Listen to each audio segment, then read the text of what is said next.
Okay, so welcome back everyone. This is going to be another lecture where we are going to start a new concept, that is arbitrage pricing theory. So we have seen a lots of concepts till now, and the latest one that we have completed was the capital asset pricing model. Remember the capital asset pricing model.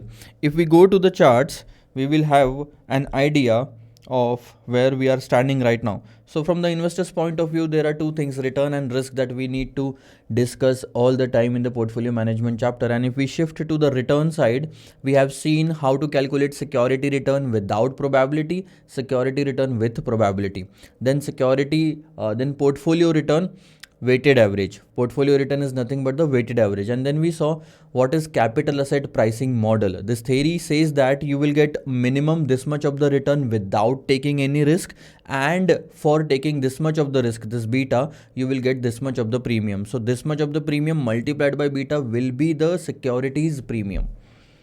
So this much of the premium, this much of the return. So this is the return without taking any risk, and this much is the return for taking the risk. So total will be the required return on capital asset pricing model. Now this was the theory where we used to find out the required rate of return, and the beta was important factor in that theory. Okay. Now, an advanced version of the capital asset pricing model is arbitrage pricing theory, which is called as APT, arbitrage pricing theory. Now, what is the difference between CAPM and APT? There is a single difference, only single difference in CAPM and APT. CAPM, capital asset pricing model, talks about single beta of the entire company. So let's say, for example, you want to invest in the XYZ and you want to find out the returns of XYZ. So in that case, what you will do, the very first thing that you will find out is the beta of XYZ. But arbitrage pricing theory has a different view on this beta. Arbitrage pricing theory says that the returns of this company depends upon multiple factors: economy, price index, inflation, recession, war, production index. There are multiple factors in the entire economy by which a company's return is affected, and every factor has a different number of, or different parameter, or different type of risk on a particular company. Every factor does not impact a particular company on the same level. So every factor should have a different beta. That's what the arbitrage pricing theory says. It says that instead of considering the one beta, or one beta as a whole for the entire company, we should divide this company's impact into different factors, and we should take that how much impact of that particular factor is there on the company. So we should take the beta of that factor as against the company. What does that means is, let's say for example, inflation is one of the factor. So how much inflation is impacting this company? So the beta of inflation is important. Then the beta of war is important. These are the factors. Beta of production index is important. Beta of GDP is important. How much this GDP is impacting the returns of the company. So there should be different beta, because every factor will have a different type of impact on the company's returns, and that's why the different beta should be considered. So instead of taking a single beta, we should have a multiple betas, and that too of a factor. So have a look. The formula goes like this: return of the security is equal to risk-free rate of return. Till this point, the formula for APT and CAPM is same, and both the logic of both the formula is that minimum this much of the return is fixed in the security. So this much of the return you should anyhow get or receive in, if you are investing in this security. This is without taking risk. Now you start taking the risk, and you take beta 1 lambda 1 plus beta 2 lambda 2 plus beta 3 lambda 3 and plus up to so on. Number of betas you can take. It depends upon the number of factors on the basis of which you want to calculate the returns of the security. See, let's say for example, we are calculating the return of a particular company on 4-factor model. That means we are going to take the returns, the premium of those 4 factors. See, this is the market premium, na? RM minus RF. This is the premium of the entire market. But now we are going to take the premium, that means the lambda. Here they are not going to use RM minus RF, but RM minus RF's replacement is the lambda in this case. So lambda is the premium of that factor in the entire market. So inflation's premium should be 2%, GDP premium should be 3%, so and so will be there. But when that premium will be multiplied by the beta, means the risk of that factor related to the company, then we will get to know the total premium due to this factor on the company.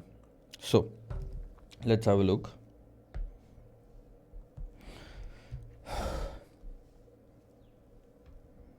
This is Ri is equal to Rf plus beta I in bracket market return minus risk-free return. This was capital asset pricing model.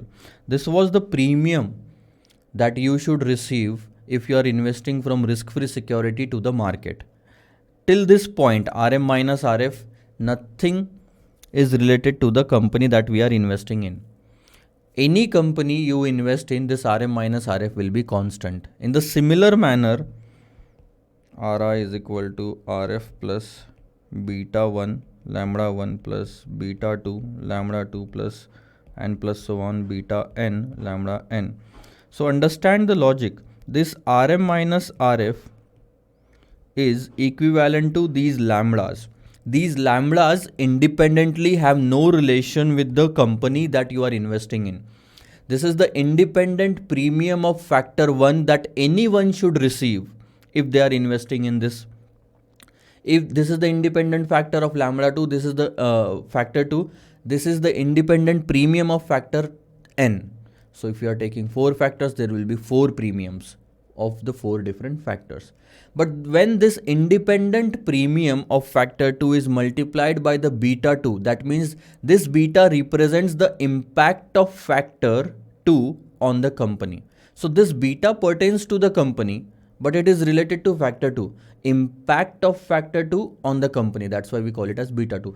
Impact of factor 1 on the company, that's why we call it as beta 1. So when you multiply the premium with beta, now this entire return becomes the return or the premium for investing in this company. Have a look. This is independent. This is independent premium.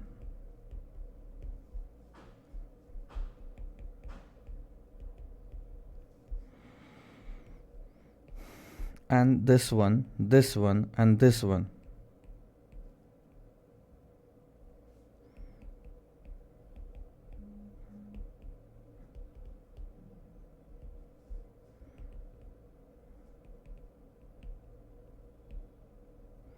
When you multiply the premium with the beta, it becomes the premium of the stock. That's it. There is no difference. Instead of Rm minus Rf, you are going to use lambdas.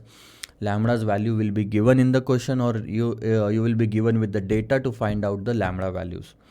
Betas will have to be given in the question, and then you can put the values in the formula. You can calculate the required rate of return. With the CAPM theory also, you were calculating required rate of return. With this theory also, you will calculate the required rate of return.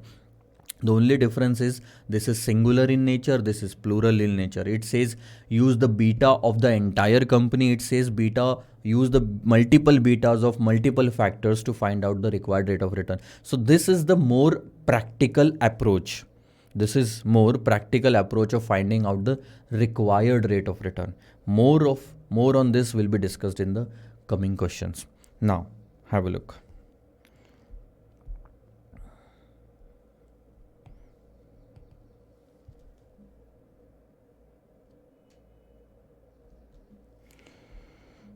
Question number 61 is pending, and let's keep it pending. This is related to the Sharpe's index model. So by mistake, I have placed it before 62, it should have been placed somewhere around this 69 to 72 and so on. So we will take that question later on after 68 and so on, when we will complete the discussion of Sharpe's index model. So let's start with question number 62. So from 62 to 66, there is only single concept, that is arbitrage pricing theory, which will be used along with the capital asset pricing model. This is equation of line. We are going to discuss the same and then we are going to continue. This equation of line concept will again be connected here with question number 74. So this is the first concept, arbitrage pricing theory, that we are discussing. After that, we are going to discuss mainly Sharpe's index model, then equation of line, and with this equation of line, we are going to solve all these questions, right? Beta, market line, characteristics line. So this equation of line goes to from this point to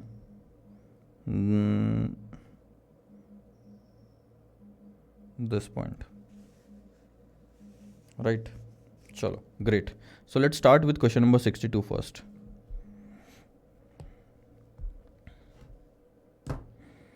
You'll enjoy this. Question number 62. Have a look.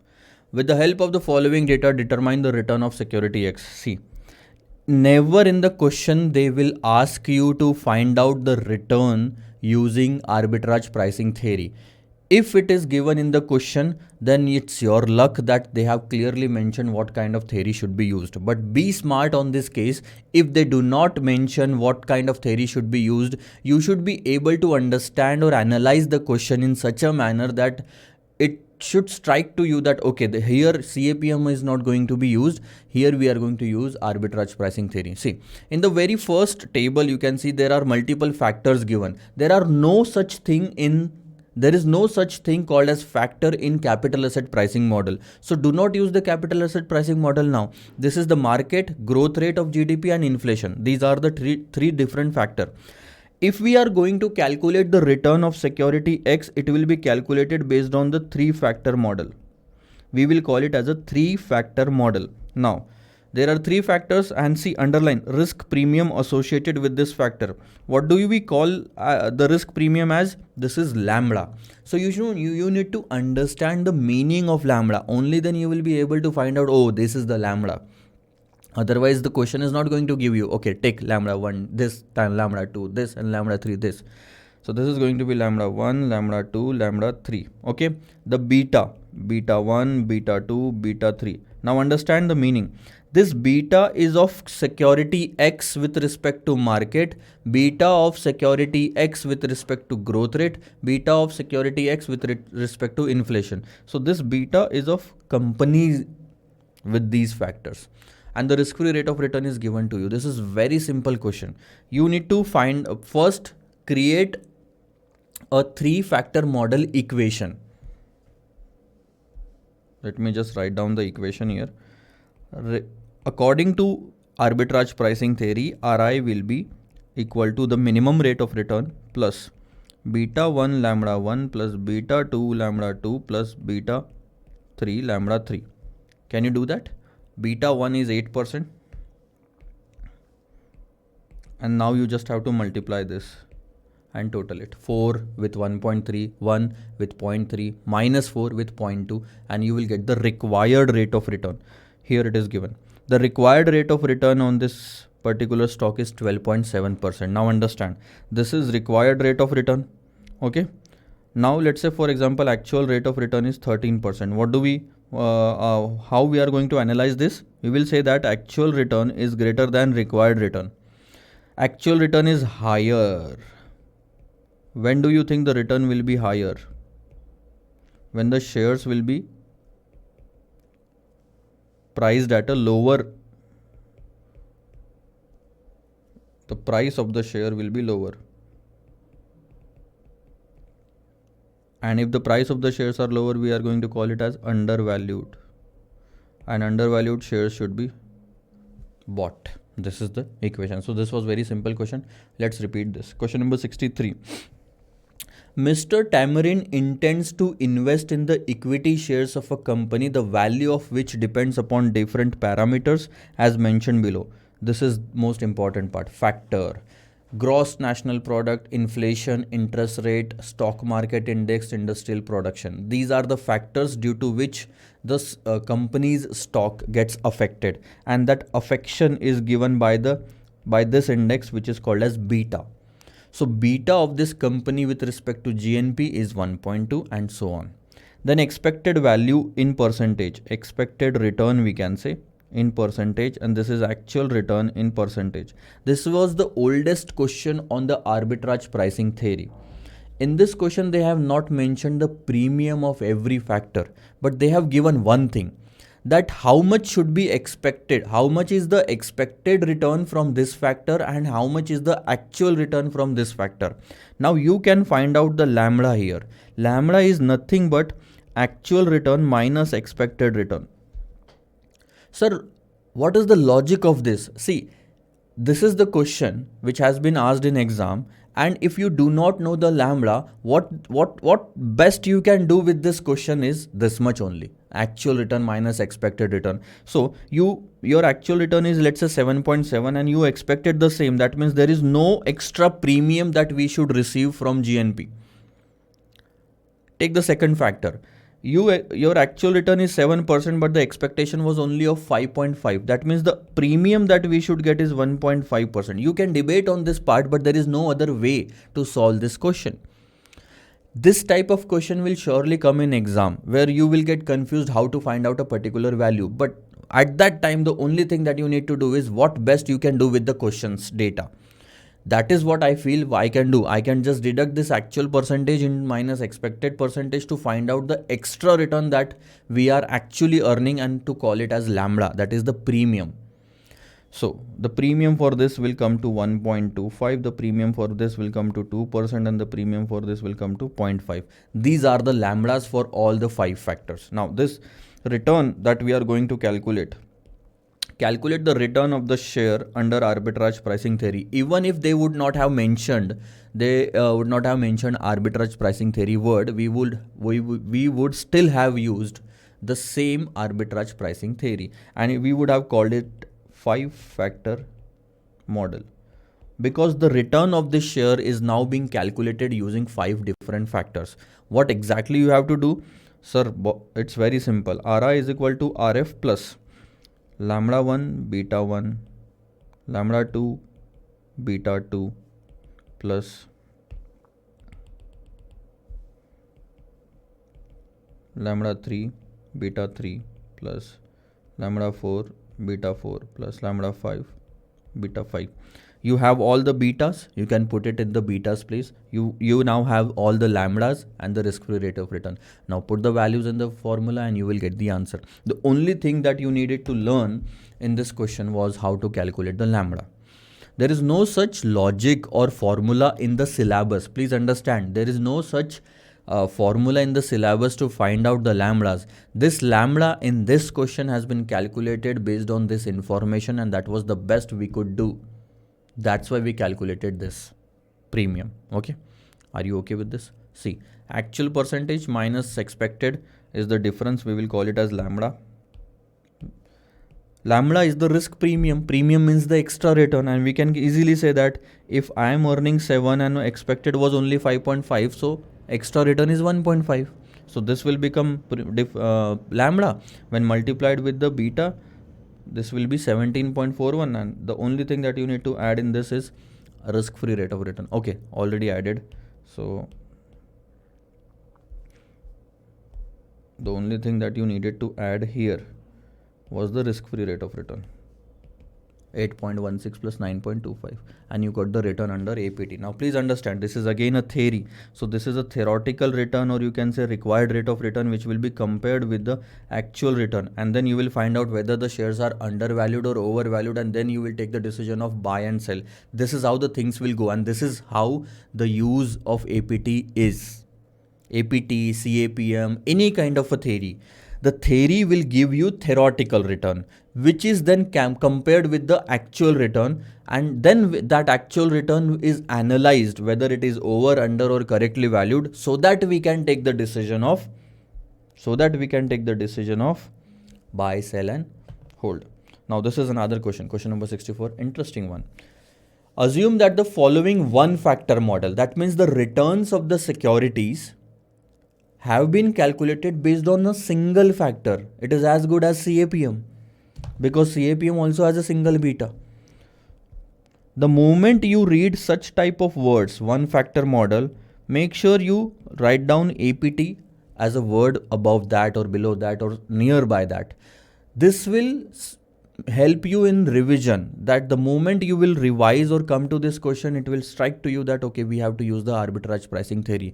The number of times you will come to this question and you will it will strike to you, it will help you ultimately in exam. The moment you will read certain like 2-factor model, 3-factor model or anything like that in the portfolio question, it will strike to you that okay, we have to use APT here. Describe the expected returns of the portfolio. See, this is the expected return of the portfolio. This is risk-free rate. Risk-free rate. This is lambda 1. This is beta of the portfolio. Please cancel this one. This is a printing mistake. This is a printing mistake. So this much is your formula, that RF plus lambda 1 plus beta 1. That is the portfolio beta. Also assume that all investors agree on the expected returns and factor sensitivity. Underline factor sensitivity means beta. It's nothing but the beta of the 3 highly diversified portfolios A, B and C. So portfolio A, B and C has a return of 20%, 15% and 24%, and every portfolio has a beta of that one factor as 0.80, 1 and 1.20. There is only one factor, and every portfolio will have a factor sensitivity, means factor beta, means the beta of that one factor. Okay. Assuming the one factor model is correct, based on the data provided for portfolio A, B and C, determine if an arbitrage opportunity exists. Underline the word arbitrage opportunity. Arbitrage means an opportunity to earn riskless profit without taking any risk, a small profit. More on this arbitrage you will learn in derivatives chapter. Also in forex chapter, there are lots of questions based on the arbitrage opportunity, and there is nothing to do in this question about this. So what is this arbitrage opportunity? It's very simple, sir. If we find that the market price should be 10 rupees and if it is available in the market at 8 rupees, that means there is an opportunity. The logical price should be 10, and if something is available below that price, that means there is an opportunity to buy that share and sell it in the market at 10 rupees to earn that 8 rupees, to earn that 2 rupees of the profit. See, if a particular product is selling in the market at 10 rupees and the same product is selling in another market at 8 rupees, that means we can buy at a lower price, sell at a higher price to make a profit of 2 rupees. And this is riskless profit because we knew the price of the same product in 2 different markets. That's why there was no risk in buying at a lower price and selling at a higher price, because the prices was given in the market.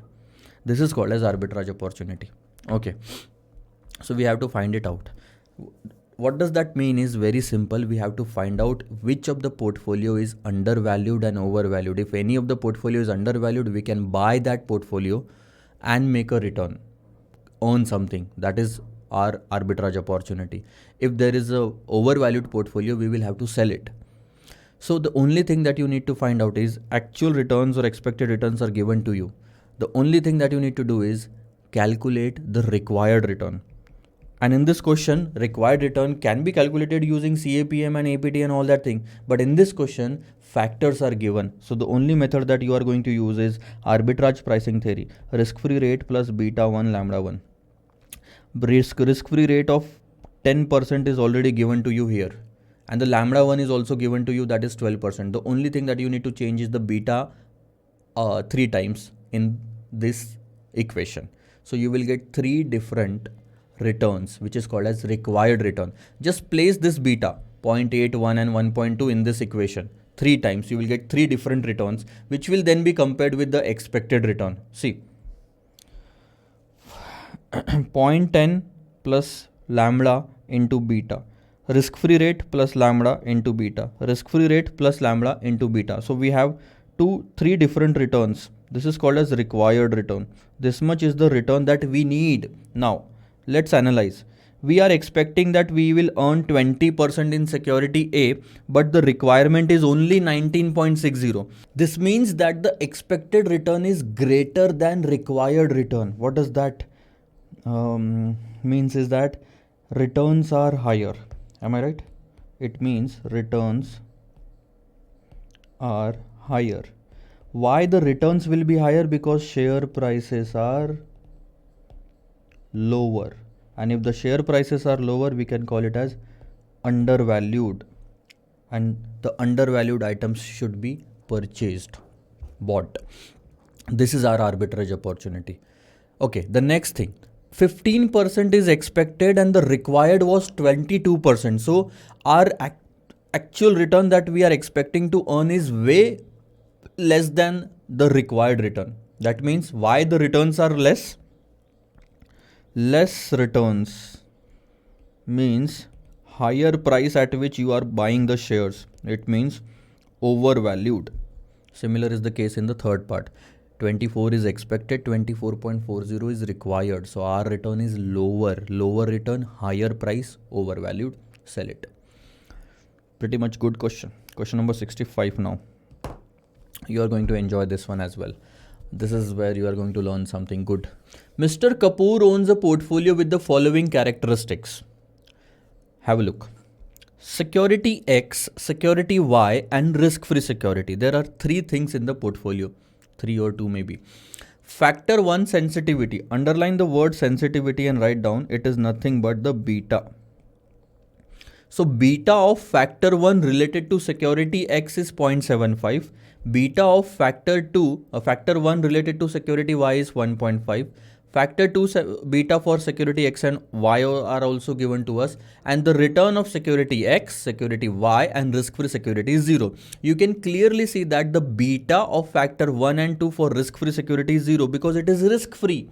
Beta is risk, risk-free, risk, 0. There is no beta for the risk-free security. Now, it is assumed that the securities returns are generated by two-factor model. The moment you see the word factor in portfolio question, it will only means arbitrage pricing theory. Now, the very first part, Mr. Kapoor has 1 lakh rupees to invest and he sells short 50,000 of security Y. See, I told you, there are two things now you need to understand. If you buy the share, you say you are investing. It means you are going long. It means you are going long on that share. Long means buying that share.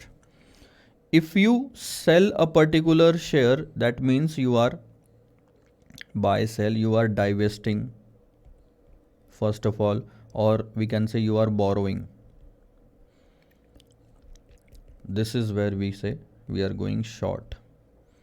If we are borrowing something, or now short selling means what? Short selling also has its own meaning. Let's just remove this. There is another word on another side to the long, which is called as short. Short means selling the securities without owning them. Means you do not have that security and still you are able to sell it. How is that possible, sir? Before buying anything, how can we sell it? Yes, it is possible in the share market. See, there are three things: buy, sell, and short sell. You need to first understand these terms. Buy, sell, and the another word that you will always find is short selling. So what happens is you can buy the share at any time. There is no point in discussion with that. You can sell it only if you have bought the share earlier. Bought it earlier. Only then sell transaction can happen. But there is one transaction that you can do, which is short sell. That means you can sell the shares without buying it first. Without buying it first. Now what happens in this is, the very first step is borrow share from broker. From one of the broker you will borrow the share. Broker doesn't also own the share. The broker will borrow it from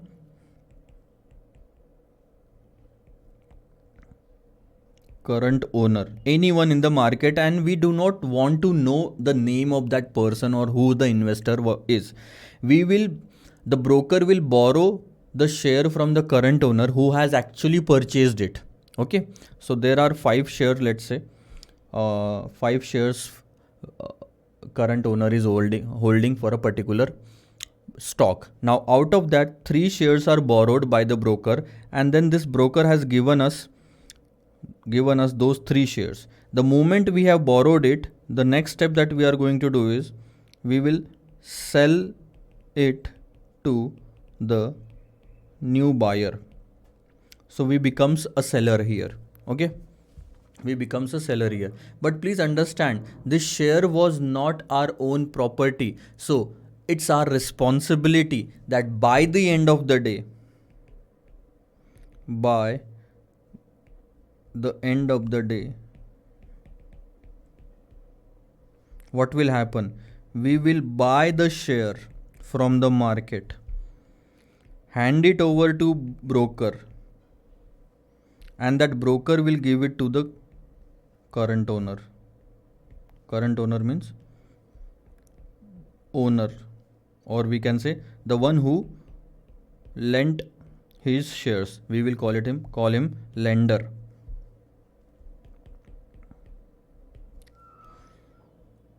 He lent us the shares. Now it's our responsibility to give him those 3 shares back. So by the end of the day, you will have to close this position. So yes, you can sell the shares without owning it first. If you think the market prices are, let's say, 100 rupees right now, and by the end of the day it is going to go at 80, so what you can do is you can sell it right now, and by the end of the day you can buy it. So the position will be closed and you will end up making 20 rupees a profit. In Indian stock market, the shares has to be squared off within a day. If you are purchasing it in the morning, it should be squared off or closed before 3:30 p.m., before the end of the day. So that is how it goes. Now the same thing is done by Mr. Kapoor. Instead of buying something first, he sold the shares of security Y. So what happened at that time is, security Y will have some negative weightage in the portfolio because we are selling it, not investing, and we have received 50,000 rupees. Earlier we also had 1 lakh rupees. Earlier we had 1 lakh rupees, and now we are selling 50,000 rupees worth of the shares. So the total will be 1,50,000 with us now. How the portfolio is going to look? See, we are making this portfolio, and the question number is 65. So this portfolio will look like this. We have sold security Y worth 50,000. So since we are selling it, the sign will be negative. It is as good as short selling. And then we already had 1 lakh rupees with us. So the moment we sold the share, we will receive money, 50,000 X. Now we have 1,50,000 rupees, and we have invested the entire amount in security X. This is how the investment is made. If you remember, we have seen one such question where we wanted to reduce the portfolio, and we borrowed risk-free security. At that time it was borrowing. So borrowing also means cash inflow. Selling security will also means cash inflow. So we received 50,000. We already had 1 lakh. Now the total is 1,50,000 with us, and which has been invested in security X. So if you calculate, this is a short position, this is a long position, both will comprise of the portfolio. And if we calculate the weights of every security in the entire portfolio, it will be minus 0.5 means 50,000 divided by 1 lakh minus 50,000 divided by 1 lakh, and 1 lakh 50,000 divided by 1 lakh will be 1.5. The total weight will always be 1. Remember these two things. No matter what the situation is, the net investment will not be more than what you are owning or what you had in your pocket at the beginning, and the total weight will always be 1. So plus minus will go on in between, but the net will be this much only. So this is your portfolio. What is the purpose of all discussing all this thing? Because we wanted to calculate the weights. The weights for y is 0.5 negative and x is 1.5 positive. Okay, now let's move ahead.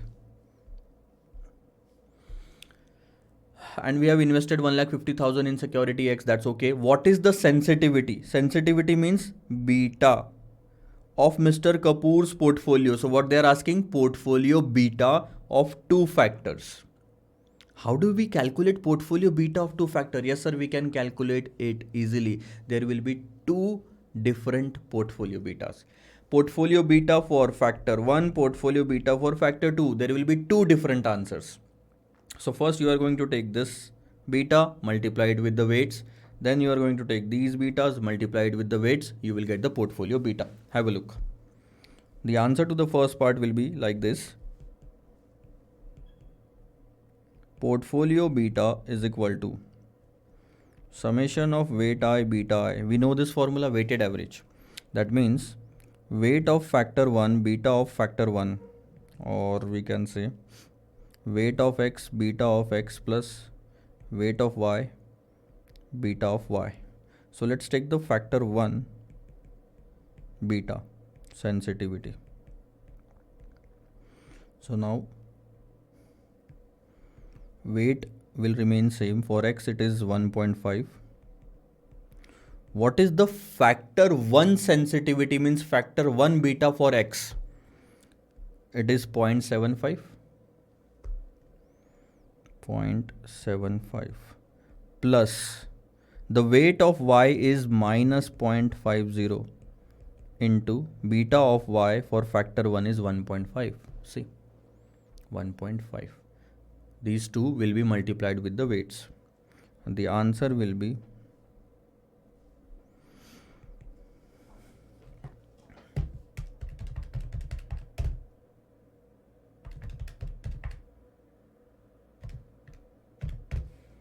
0.375. This is your portfolio beta for factor 1. In the similar manner, we are going to calculate it for factor 2 as well.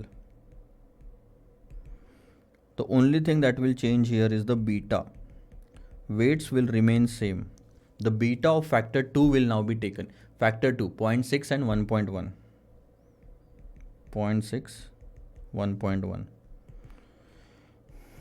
0.90 minus 0.55.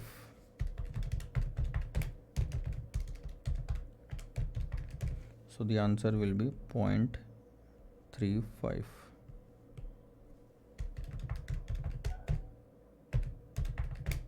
Right. So these are the two portfolio betas that we wanted. Now the second part. Second part is also interesting. Have a look. Okay. Now the second part. Understand the second part and rest is all easy. If Mr. Kapoor borrows 1 lakh rupees at the risk-free rate and invests the amount he borrows, just a second. If Mr. Kapoor borrows 1 lakh rupees in security at the risk-free rate and invests the amount he borrows, that means 1 lakh, along with the original amount, that is 1 lakh. So now he has 2 lakh rupees. In security X and Y in the same proportion as described in part 1. What is the sensitivity of the portfolio again? You have to again calculate the portfolio beta of the two factors. That means two different answers. But now there is one more thing in your portfolio, which is risk-free security. So now what is happening? See, you are creating a portfolio. The very first thing that you are doing is you are borrowing 1 lakh rupees. That means the sign will be negative. If you are selling or borrowing, in both the cases there is a cash inflow, and cash inflow will have negative sign because cash outflow or investment is presented in a positive sign. So opposite of that will be presented in the negative sign. So one thing that we did is we borrowed 1 lakh rupees. Now how much do we have? 1 lakh of our risk-free security and 1 lakh of our own. That means we have 2 lakh rupees. Then the question is saying that this 2 lakh rupees should be invested in the same proportion as it was invested in the first part in X and Y. That means 0.50 of 2 lakhs will be a short selling for security Y. Then what we are going to do? Security Y. 0.50 of 2 lakhs. That means again 1 lakh rupees. And that too negative. Minus 1 lakh. Then we are investing in X. How much? 1.5 times of the amount that we have. Question clearly specifies the weights has to be same. So if we have 2 lakh rupees, risk-free security 1 lakh rupees, own money 1 lakh rupees. Now we have 2 lakh rupees. The very first thing that we are doing is short sell security Y. How much? 0.5 of what we have, whatever we have. So 2 lakh into 0.5 is 1 lakh. And this is short selling. That means we are receiving this much of the cash again. And the total cash that we have right now is 3 lakh. And we are now investing in X. In what ratio? 1.5 of what we had. 2 lakh into 1.5. 2 lakh into 1.5. This 2 lakh is divided into this ratio, na 0.5 and 1.5. So 3 lakh. And now we have nothing in our pocket. Everything has been invested. 3 lakhs. So see, we had 1 lakh rupees in the beginning. We borrowed 1 more lakh rupees and we short sold this much security Y, 1 lakh. So we received this much 1 lakh plus 1 lakh 2 lakh plus we had 1 lakh 3 lakh. All the 3 lakhs has been invested in security X. Now calculate the weight. The weight will always be 1. And it's very easy. How to calculate the weight? This minus 1 lakh divided by 1 lakh. Minus 1 lakh divided by 1 lakh. And 3 lakh divided by 1 lakh. So minus 1 and 3. You do the total of it. 3 minus 1, 2 minus 1, 1. And that is the net. This entire practice or the process that we did was only for the purpose of calculation of the weights. Now we know the weights in the portfolio. First of all, second thing, there is one more thing in the portfolio. So risk-free rate Y and X will constitute a portfolio. We have to calculate the portfolio beta of factor 1 and factor 2 again.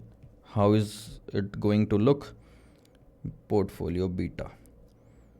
Weight of X, beta of X plus weight of Y, beta of Y plus weight of risk-free security and beta of risk-free security. Okay. Then factor 1. Weight of X 3. Weight of Y minus 1. Weight of risk-free security minus 1. This will be common in factor 1 and factor 2 both. Understand? This will be common. The only thing that will change is the beta. So the beta for factor 1 is 0.75 and 1.5. 0.75, 1.5, and there is no beta of risk-free security. It will always be 0. In this case, it will always be 0. Then the beta is for factor 2, 0.6 and 1.1. 0.6 into 1.1. Now you will get the answers.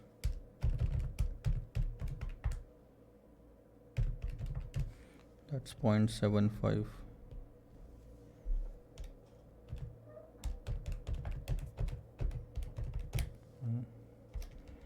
3 into 0.6 minus 1.1, that's 0.70.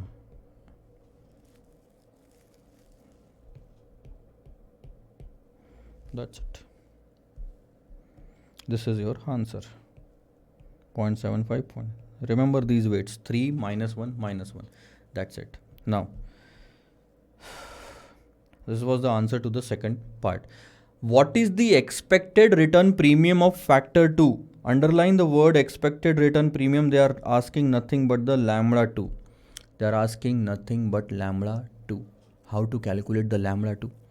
Factor 2's premium. Can we do that? Yes, sir. We can do that. We will have to create an equation. We know that we knew when we had been asked to calculate RM and RF. What we did at that time is, even though there are 10 securities, the RM and RF will be common for all the 10 securities. So what we did is we picked up two different securities and created two different equations. We solved those two equations to find out this RM and RF. Lambda is the same thing in the arbitrage pricing theory as RM and RF is there in the capital asset pricing model. This is also common for all the securities in the picture. So create an equation with the two different portfolios, X and Y securities, and find out lambda. So let's see how we can do that. According to arbitrage pricing theory, return of the portfolio is nothing but, or return of any security is nothing but risk-free rate plus beta 1 lambda 1 plus beta 2 lambda 2. Let's say we want to calculate return of security X. For that, the risk-free rate of return is 10%. Have a look. This is 10% given to us. Right? 10%. Security X's return is 15%.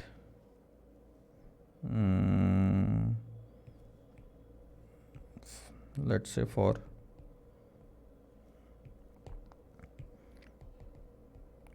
X.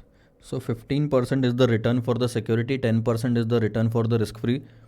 Then plus beta 1 means the factor sensitivity 1 for X is 0.75. 0.75. We don't know what is lambda 1. So let's keep it that way. Plus beta 2 0.70. Have a look. Beta 2 of security X is 0.60. And lambda 2. This is your equation 1.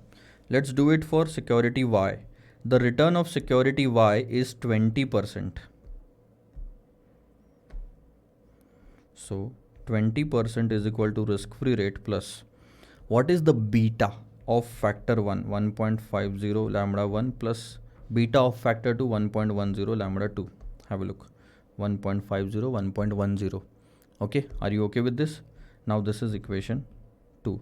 Let's solve these equations. Equation 2 minus 1 will be a better idea.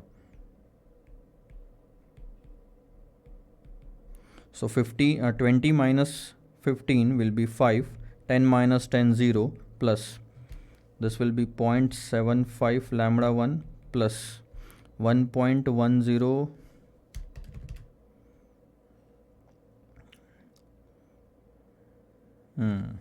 We'll have to do one thing first in order to solve this equation. We will have to make it comparable so that we can come up with some answer. So what I'm going to do is I just found a common figure. I will just have to find a common figure between lambda 1 or lambda 2. I can see 0.75 into 2 is 1.5. So what I am going to do is I am going to multiply this equation 1 with 2 so that all the figures will be doubled.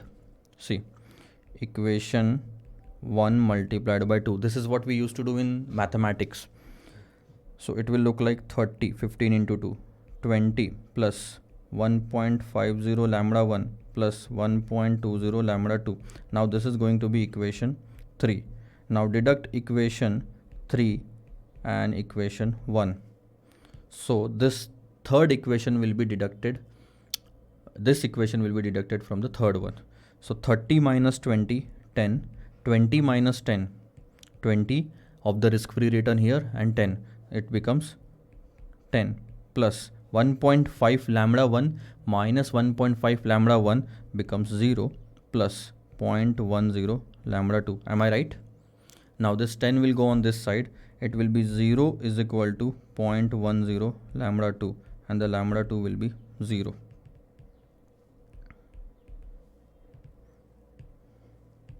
That means there is no risk premium.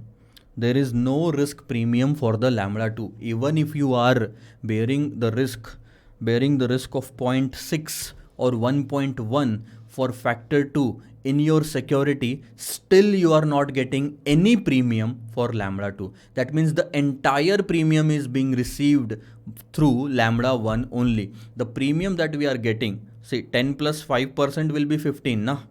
10 plus 5% will be 15 and 10 plus 10% will be 20 in this case. So all the premium that has been given by us in security X and Y is because of lambda 1 and not because of lambda 2. That is the conclusion. The premium for lambda 2 is coming to 0. See, if we solve this equation, we will see it here. This is proper answer and this is wrong answer. According to equation, the value of lambda 1 and lambda 2, lambda 1 is 6.67 and lambda 2 is 0. Lambda 2 is 0. Accordingly, the expected risk premium for the factor 2 shall be 0. Whatever will be the risk, the same shall be on account of factor 1.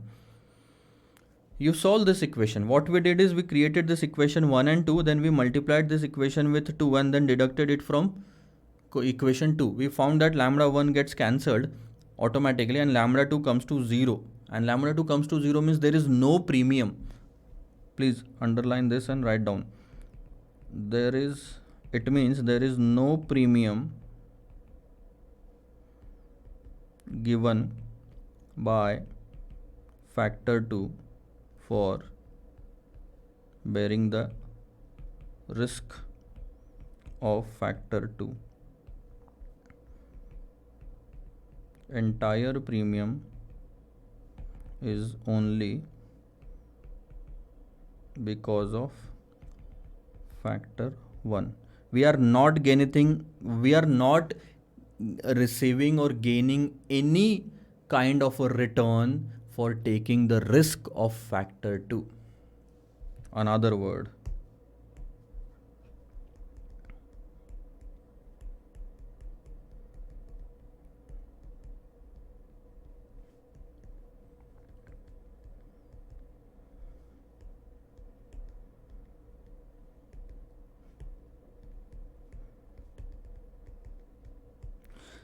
That's it. This is the proper way to find out the answer. Please do not do this approach. Solve this approach. Do not solve this question using this approach. This is the total return, 15% of X, and this is the risk-free return. The risk premium comes to 5%. This is the risk premium because of the total return. No? That means it includes lambda 1 and lambda 2 both. You just have a look on this. This is Ri and this is Rf. And now if we follow this, Ri is equal to Rf plus beta 1 lambda 1 plus beta 2 lambda 2. And if we deduct Rf from Ri, it means this 5% is nothing but beta 1 lambda 1 and beta 2 lambda 2. See, can you say this is the factor 2 premium? No, sir. This is the total risk premium of both the factors for security X. So you cannot call it as factor 2 premium, and that's why it is wrong. This is the old approach that the institute has been carrying in every attempt, in every new edition of their book. But yeah, this is something they have come up with, the new and the latest answer, and this is right. This is the correct answer. Form an equation, solve those equations, and you will get a value. Similar is the question number 66. You are going to do it on your home, like at your home on your own. This is 1 lakh, 1,50,000, 1 lakh borrowed and invested that 1 lakh in the same proportion.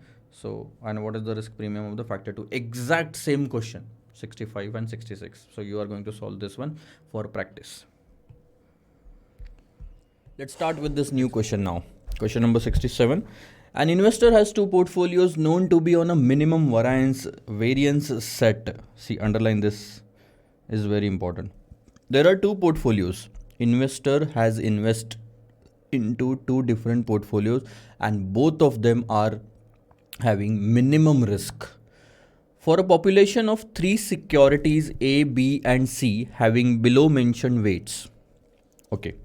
In both the portfolios there are 3 different securities A, B and C. This weight A, weight B and weight C indicates the proportion of investment of every security in each portfolio. Two portfolios having the same set of securities but different proportion. It is supposed that there are no restrictions on short sales.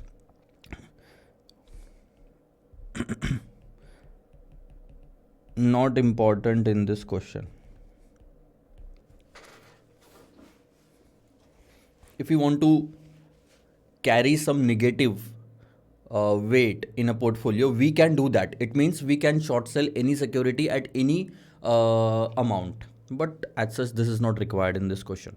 Now, what would be the weight of each stock for a portfolio which is constructed by investing 5,000 rupees in X and 3,000 in Y? And this is, let's say, called as Z portfolio. A portfolio constructed by investing in two different portfolios. Portfolio of portfolio. It will look like this. Question number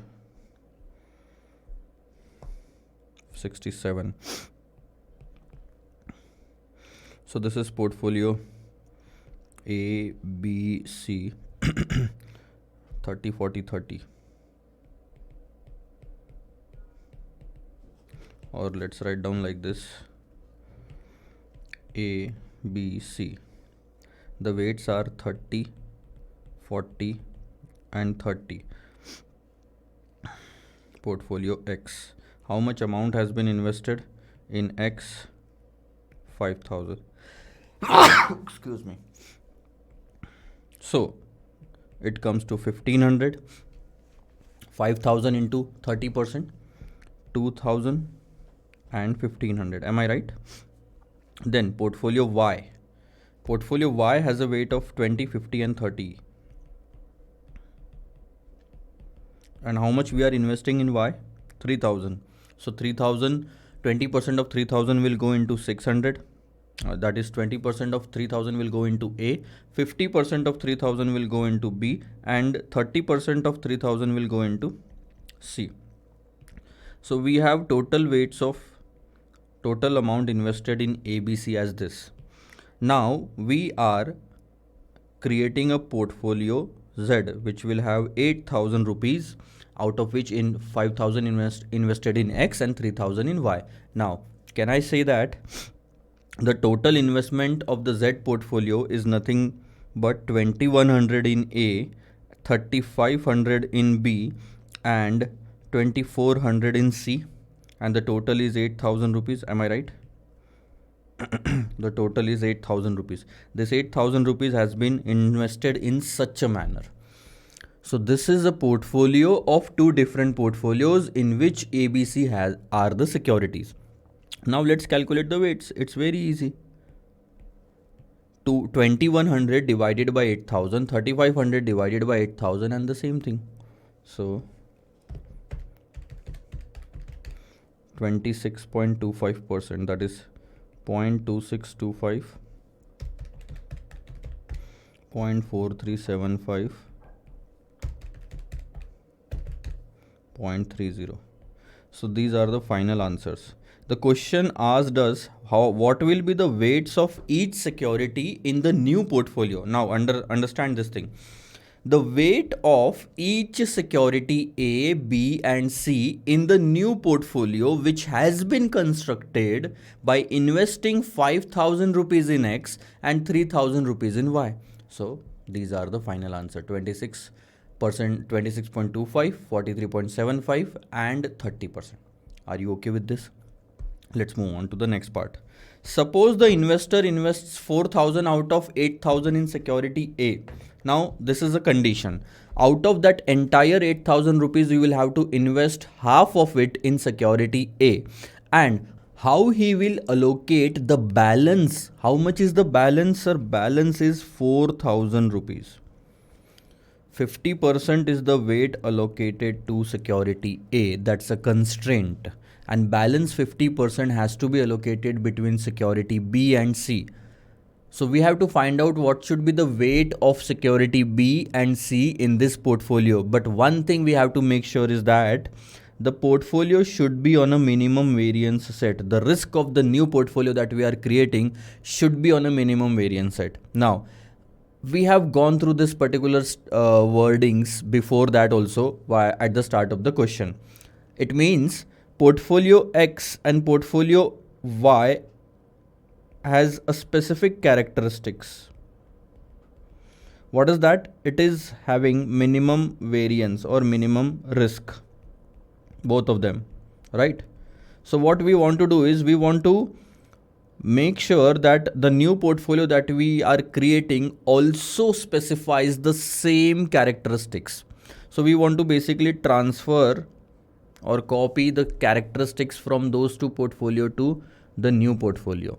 Now what is the solution and how we are going to find out the weights? Now you have to think out of the syllabus for the solution of this question.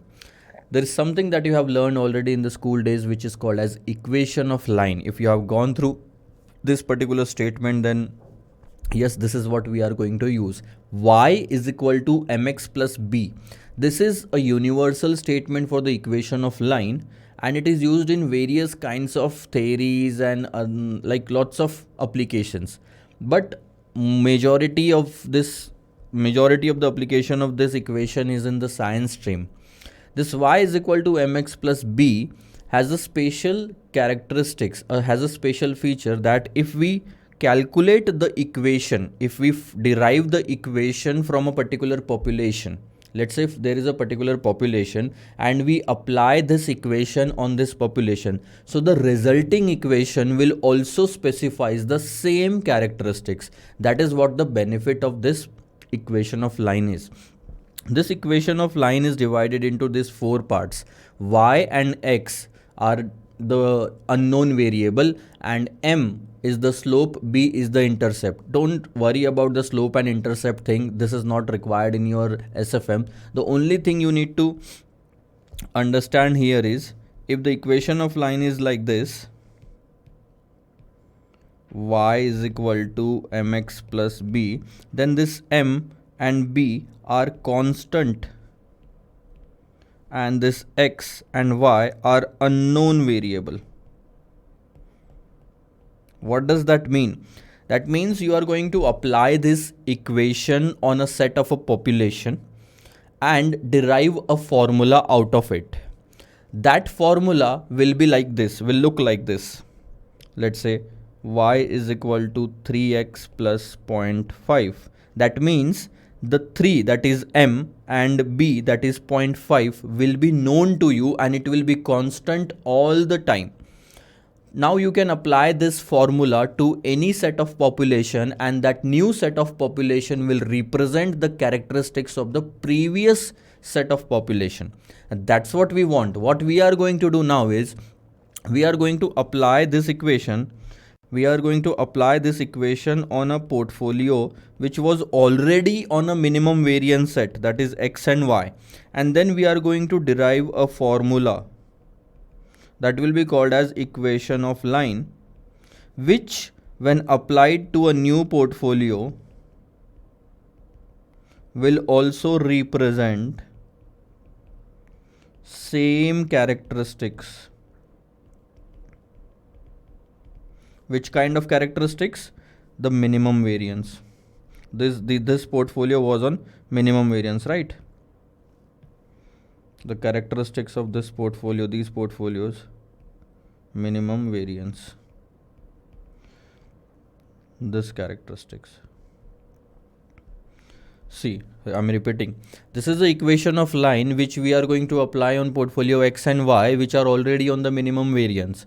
Once applied on this portfolio or the set of a population, we will derive a formula which will be called as the equation of line.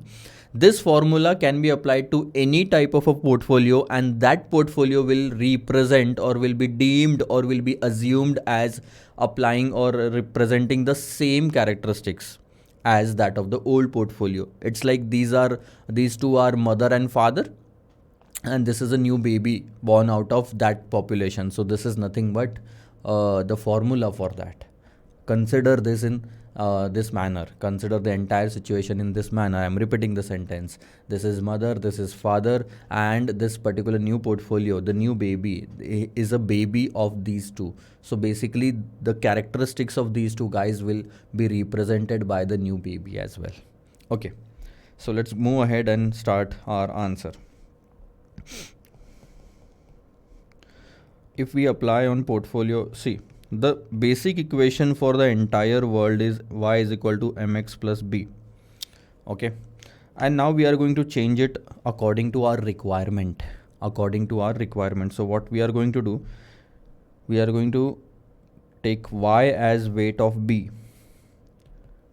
Let's keep it m, x as weight of a plus n. Why I'm not taking this b? Because b is the security in our question. So just change the variable. M and n seems good. So weight of b should be equal to m weight of a plus n. Now you might ask me that, sir, why not weight of c? Like, can you take weight of c is equal to m weight of a plus n? Yes, then this will also work and it will give you the same answer. So you can take any of the two. But please make sure that x is equal to weight of a. It should not be weight of b, it should not be weight of c. Why? Because weight of a is the only known figure in our question, 50%. So what is going to happen? When you create a formula like this, y is equal to 3x plus 0.5, it means that if you come to know about x, then you can easily find out y. So we should be creating an equation in such a manner that yes, x can be found out or x can be derived from the question. We have a in this place for that. So let's find out. This is the equation of line for us now, and we are going to apply this on portfolio x. So when you apply on portfolio x, you know you have the weight of b in that. See. Portfolio x weight of b 40% is equal to m weight of a 30% plus n. This is your equation 1. Then apply the same on portfolio y 50-20. So 50% is the weight of b, m 20% is the weight of a plus n, equation 2. Now solve this equation and you will get the constant of m and n. It was the same like calculating Rm and Rf in the CAPM. So equation 1 minus 2. So this will come to minus 0.10 m plus 0, and the m will be minus 1. This is your first answer. Then put this value of m in any of the equation. Therefore, 0.40 is equal to minus 1 into 0.30 plus n. So here n will be, this 30 will go on that side, it will become positive 0.70. So we have the two answers now ready with us. These are the constant that we have derived from the two portfolios x and y, which are already on the minimum variance. Now look at this. Therefore, equation of line, now we have created a formula that weight of b is equal to minus 1 weight of a plus 0.70. This has become your formula. Now you can apply this formula on any set of a portfolio, and that new portfolio will represent the same characteristics as of the old population, that is the minimum variance set. Now, since we know weight of A is equal to 50% in this portfolio. So what will be the weight of B? Weight of B is equal to minus 1 into 50% plus 0.70. So weight of B will be 0.20, that is 20%. And weight of C will be 0.50 minus 0.20. Or you can calculate it like this. Weight of A plus weight of B plus weight of C is equal to 1. Am I right? The weight of all the securities in the portfolio will be equal to 1. You know weight of A is 0.5, weight of B is 0.20, weight of C is unknown, 1. So weight of C is equal to 0.30. Now you have created a portfolio. where weight of A is 50%, weight of B is 20%, and weight of C is 30%. All in all, you had to solve an equation. And for that purpose, you wanted to know about, you had to know about this new concept, that is equation of line. Ready? Y is equal to mx plus b. This equation of line is the entire concept later on we are going to discuss. So this is how we have to solve it. Even if you take this equation now, then weight of C will come to 30% and the balance weight of B will be 20%. So you can do it anyways, this one or this one, the answer will be same. See, have a look on this answer. So this has been taken off in round off. I would not suggest you to do it like this. Please make sure that you write down 0.2625x entirely. See, the exact answer is 0.2625 and 0.4375. So you should write it 0.2625 and 0.4375 and 0.30, not this. Okay. I will just make sure that I make the changes. This is not the printing mistake, but let's make it. Now this was our equation. Weight of B is equal to 0.20. This was B minus 1 A 0.70. You can keep any variable A, B, C, D, E, F, G, H, I, J, K, L, M, N, O, P, Q, R, S, T, U, V, W, X, Y, Z. The only thing is you should understand the concept, the logic, the constant. So security B 20%, security C 30%. So 20% of 8,000, 1600, 30% of 8,000, 2400 is that you have to invest in both. Okay. So let's move ahead for the next question, question number 68. So let's have a look on question number 68 now. This is a question where we will be calculating required rate of return using capital asset pricing model and arbitrage pricing theory. Okay. Mr. Nirmal Kumar has categorized all the available stock in the market. So in this question, this market for you will work as a portfolio. Okay. In the following types, these are 4 different types of stocks which are included in the portfolio. Mr. Nirmal Kumar also estimated the weights of the above categories. So in that portfolio, these 4 types of stocks are included and all the weights of these are known to us in the market index. Further, the sensitivity, underline the word sensitivity, it means beta, of returns on these categories of stocks to the 3 important factors. Underline the word factor, write down APT. Wherever the factors are given, arbitrage pricing theory will be there. So category of the stock: small cap growth, small cap value, large cap growth and large cap value. The weights of these type of stocks in the portfolio is 25, 10, 50 and 15. Then for all these stocks, factor 1, factor 2, factor 3 sensitivity is given to us. In fact, the factor 1 itself is a beta. So it will be little awkward for you to pronounce that 0.80 is the beta of beta. Right? 0.80 is the beta of beta, but let it be. Let's continue with the question. So these are the betas. Okay. These 4 stocks constitutes a portfolio which is called as market index. Now, do we have the beta of factor 1 for the market index? No, sir. We can calculate it. This is nothing but the portfolio beta. Multiply the weights with those betas. You will get the factor 1 beta, factor 2 beta and factor 3 beta. When you multiply these weights or with the beta, right? What you have to do is like this calculation and then total it. Then again multiply those beta with these weights, total it. Factor 3, total it. Okay. The risk-free rate, that is the rate of return on the treasury bond, which is considered to be risk-free security, is given to us as 4.5. What has been required? Arbitrage pricing theory. Determine expected return on the market index. Basically, they are asking us to calculate the portfolio return. Now, have a look. If we have to find out the portfolio return,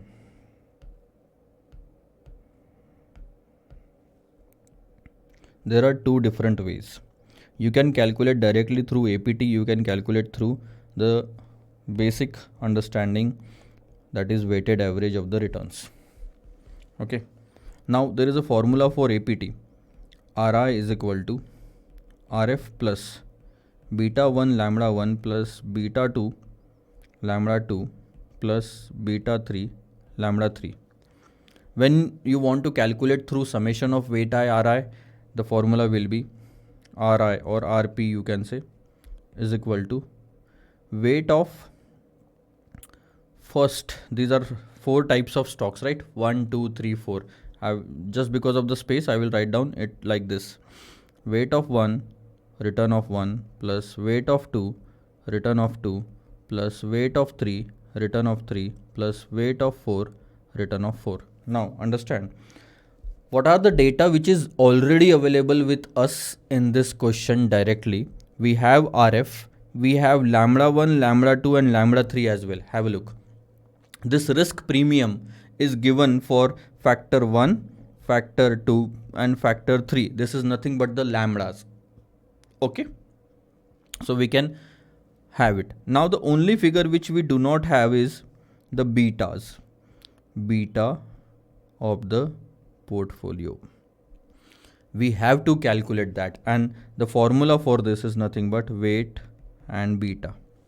So for every factor we have to calculate the weighted average beta, put it in the formula and get the portfolio return.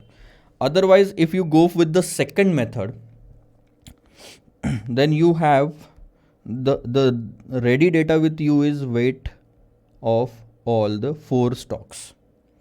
But the data which is not ready with you is the return of all the stocks. And you can calculate the return of all the stocks using APT. Ri is equal to Rf plus beta 1 lambda 1 plus beta 2 lambda 2 plus beta 3 lambda 3. See, you can calculate the return of small cap growth by multiplying this 0.80 with 6.85, 1.39 with minus 3.5, 1.35 with 0.65 and then add 4.5. Then again for small cap value, 0.90 multiplied by 6.85, 0.75 multiplied by minus 3.5, 1.25 multiplied by 0.65. This method seems pretty like time taking to me. Okay.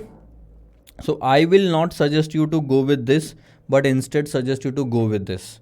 This is going to save your time. In this question, method 1, in this answer, in compiler, institute has taken method 1 as that procedure, which I am saying not to do that. And method 2 has also been given in this answer. So go according to method 2. See, there are 2 methods by which institute had suggested the answers. The first one is nothing but summation of weight I Ri, which is going to take a lot of time. See, every time you will have to write down 6.85 minus 3.5 and 0.65, 4 returns, and then multiply those 4 returns with the 4 different weights. It is going to take time. But if you follow method 2, you will have to just calculate APT and put, you will have to just calculate the weighted average beta and put it in the formula of APT only once. Here the APT formula has been used 4 times and here it will be used only once. Now, instead of calculating the weighted average beta in this equation format, I will suggest you to go with the table format. It will give you a clear picture. Why? I will tell you. See, here you are repeating this 0.10% all the time. 0.10 or what, let me just check, 2, 5, 10 and all. See, 25%, 25%, again 25%. So you're repeating this 25% again and again. So all the weights have been, like, you will have to write down 3 times all the weights. So you can save time by converting this into table format, and a table format will give you perfect answer. Okay, so how to do that, sir? It's very simple. I will just draw the formula. You will have to look after all the other things. Draw the format. So these are the stocks. Here you are going to write down the stocks if you want to. Otherwise, these are the weights. Then you can write down this is factor 1, factor 2 and factor 3. Write down beta, then weight into beta, beta, weight into beta, beta, weight into beta. Small cap growth, small cap value, large cap growth, large cap value. So you will arrive at these three figures ultimately. These are going to be your beta 1, 2, 3 for this formula. This formula. Beta 1, 2, 3. Put it in this and you will get the portfolio return according to arbitrage pricing theory. See. 7.7525, 7.7526. So on an average the rate will be near about this. The final answer will be near about this only. Okay, nothing's difficult now. Let's shift to the second part. Using CAPM, determine the expected rate of return on the market index. Now please understand, when you use CAPM there will be only one beta. Only one beta. So we will take this factor. We will ignore these two factors at the time of capital asset pricing model. We will consider the factor 1 as the final beta. So we will have to first calculate the portfolio beta, which we would have already calculated in the previous section. If you go with the weighted average beta, this beta 1, this answer will be sufficient for the capital asset pricing model. And the only thing that you will have to do is Ri is equal to Rf plus beta I Rm minus Rf. So Rf is this 4.5. You will take the beta from this. Okay, what is market return?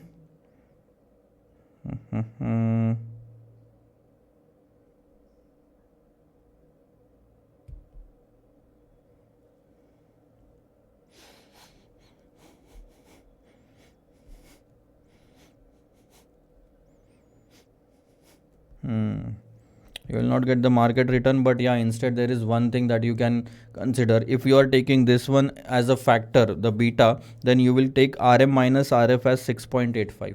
That's the only solution.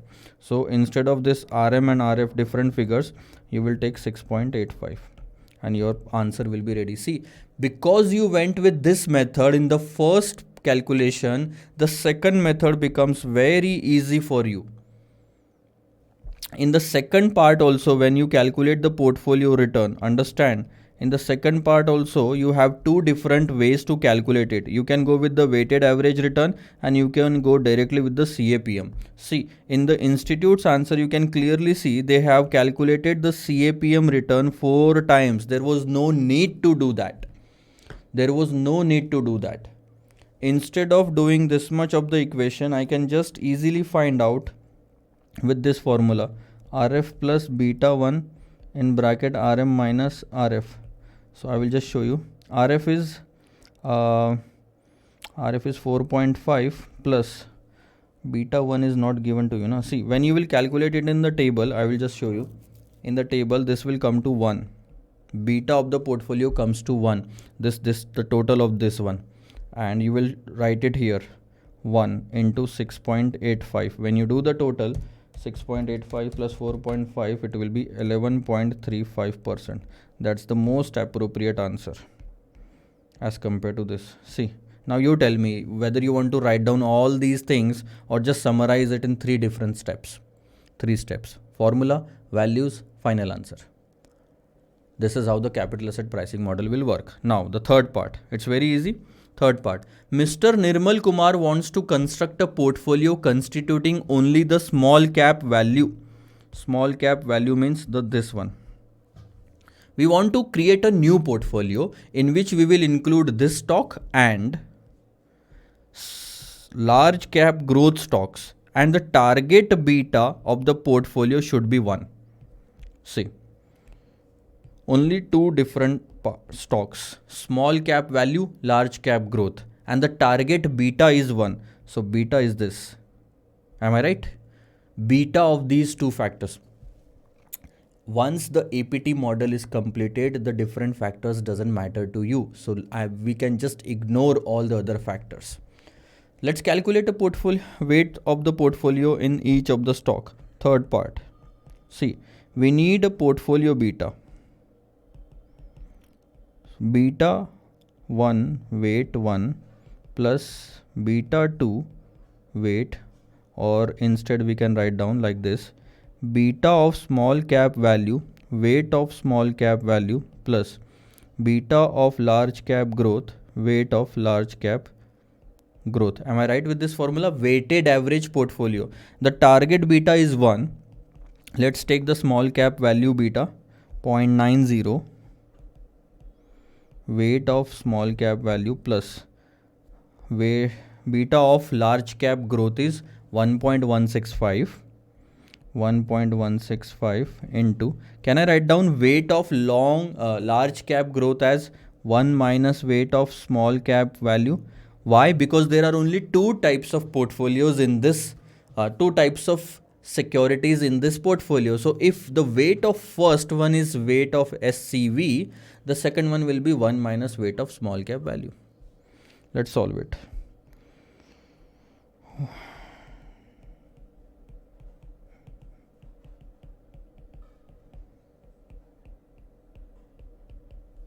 So I will transfer this 1.165 on this side. It will look like minus 0.165 is equal to minus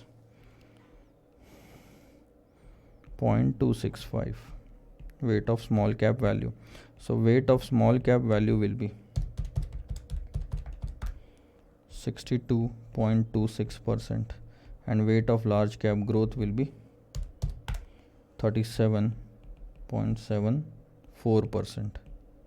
So if you create a portfolio in this manner, your portfolio beta will be 1. This is how we have done we have already calculated weights in such a manner in the past as well. See.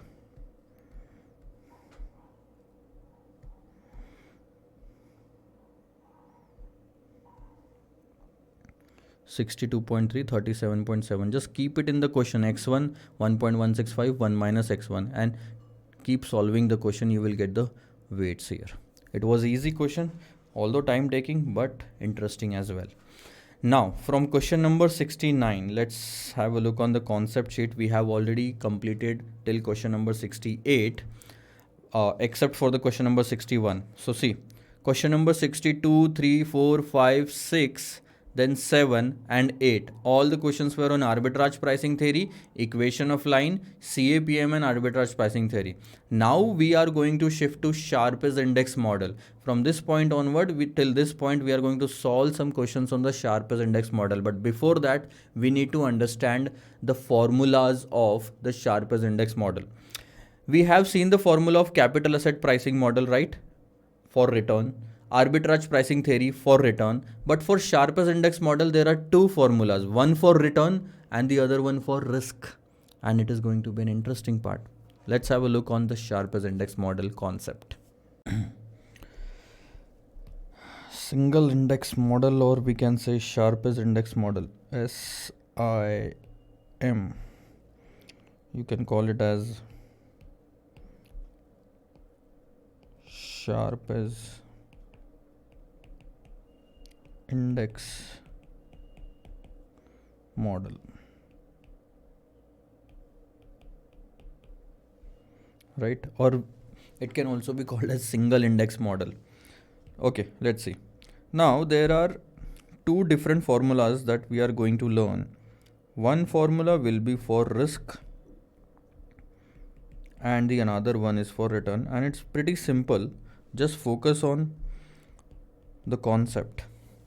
Let's talk about the return. The return under Sharpe's index model is based on three different factors. That's it.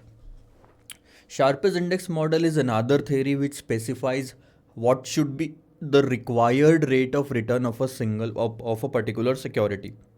And Sharpe says that a return of a particular stock can be divided into three different parts, and that's it. This much should be the required rate of return, which will be compared again with the actual return to find out whether the shares are undervalued or overvalued, and then we can take the decision of buy and sell. So it is just like CAPM, then arbitrage pricing theory, and then this formula for Sharpe's index model for return. See, the first part of it says alpha I. Alpha I is the company related or the constant figure. company specific core competency related return. I will just give you an example of it. Let's say, for example, company specific.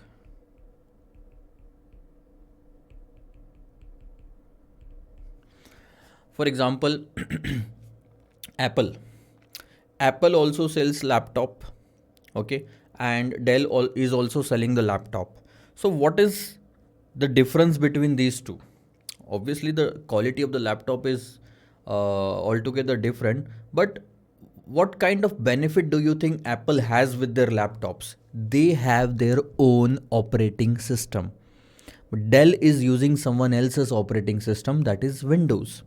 Okay, but Apple is using their own operating system, so they can control lots of things, and that's what Alpha I is. Alpha I is a return which is due to the core competencies of a company in the market. Means something that the company has which the other companies doesn't have. The extra edge. Okay. Second part is very simple. Beta I RM, and this is very simple. This is market specific return.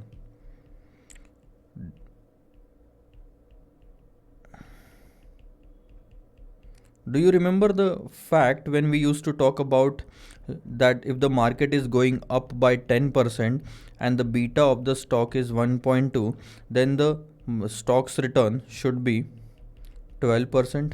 How did we calculate that 12%? RM into beta I. So that's what we are taking here. Beta I RM. Okay.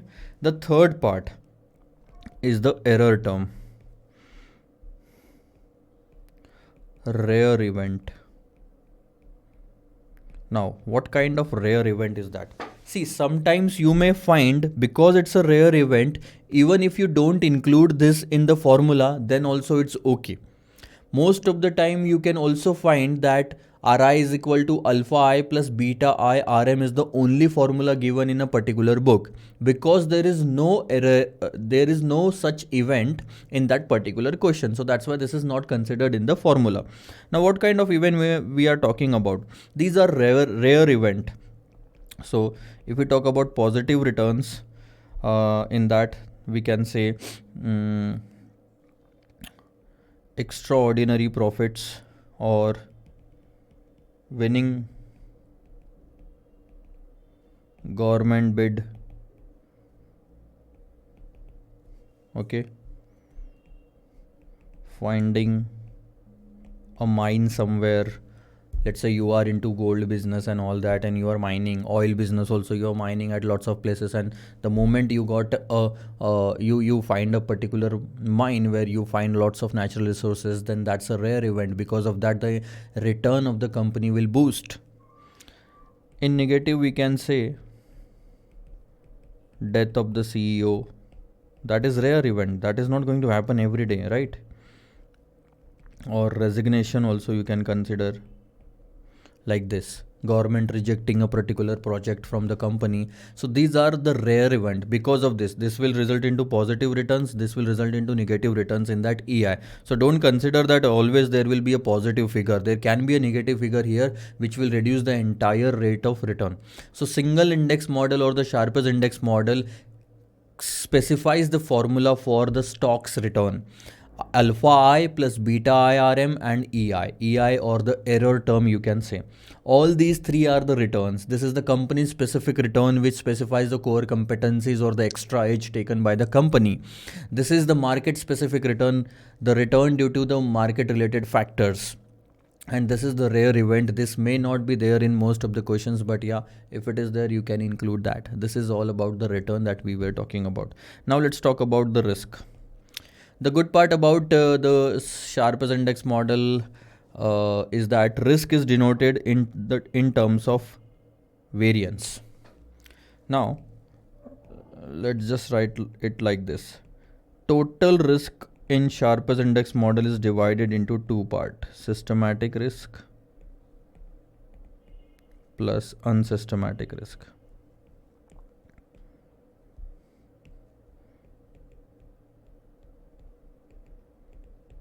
That's it. This is the formula for risk. Now, the main thing is total risk is denoted in terms of variance, not the not just the standard deviation, but the variance. So anytime you are calculating the risk under Sharpe's index model, first do all the calculation till the end in variance and then put a square root to find out the standard deviation. Okay, now calling about the systematic risk. What should be the formula of the systematic risk? You should understand systematic risk is the market specific risk. Market specific risk. See, understand, when we were calculating the return, this was the market specific return, beta IRM. At the time of return, we took market return, and in this case we will take market standard deviation. See, beta I standard deviation of M. This one and this one is same. We are multiplying the beta at the time of calculating return with the market return, at the time of calculating the risk with the market risk. But it will all be presented in terms of square, means variance, because everything is in variance. So we will write down the systematic risk is nothing but multiply the standard deviation of the market with the beta of the stock and then square it up. Or we can say beta I square or market variance, standard deviation of M square, plus error term square. Everything will be in square variance. So this error term will also be given to you. This is called as unsystematic risk. So whatever is the unsystematic risk in the question, you just square it up and put it here. Please make a note that in question most of the time it will be written as unsystematic variance. When it is written variance, then put it directly. Don't do the square again. You will lose the marks at that time. Yeah, this is how the risk is calculated in Sharpe's index model. It's very simple, sir. Total risk is equal to systematic risk plus unsystematic risk. Everything is denoted in the terms of square or variance. So standard deviation of I square is equal to systematic risk is the market specific risk. So market risk into the beta of the stock, the stock's beta. We are converting this market's risk into our risk. So beta I standard deviation of M square plus error term. This error term and this error term is different. This error term when put in the return formula specifies the return and this specifies the unsystematic risk. Okay. Now, if you want to calculate the portfolio risk, this is the single security risk according to Sharpe's index model. What about the portfolio risk? If you have to calculate the portfolio risk, this is going to be standard deviation of P square. Understand? This is going to be standard deviation of P square. Obviously, if you are taking the standard deviation of P, the beta will also be calculated for P, means the portfolio. At that time, you will take beta of P, standard deviation of M square. What has changed from the above formula? Only thing is this was beta of the individual stock. Now this is the beta of the portfolio. Then this is something that you will have to learn. Now there will be, let's say for example, there are 4 securities in a portfolio and we are calculating the portfolio standard deviation. Okay, at that time first we will have to calculate the portfolio beta by weighted average. Okay, what was the weighted average formula for that? Can I write down like this? Weight I, beta I, and also summation. Summation of weight I, beta I multiplied by standard deviation of M and then square. So you can clearly see that first I am multiplying, then I am doing the total and then I am putting a square here. Okay. But what is happening, what will happen in this case is, understand, you will take the unsystematic risk of every security, multiply it with the weight. Multiply the weight of every security with the unsystematic risk of every security, then do the square of it and then do the total. So there is a difference in this formula and this formula. This is weighted average beta, I understand. This is also weighted average unsystematic risk, I understand.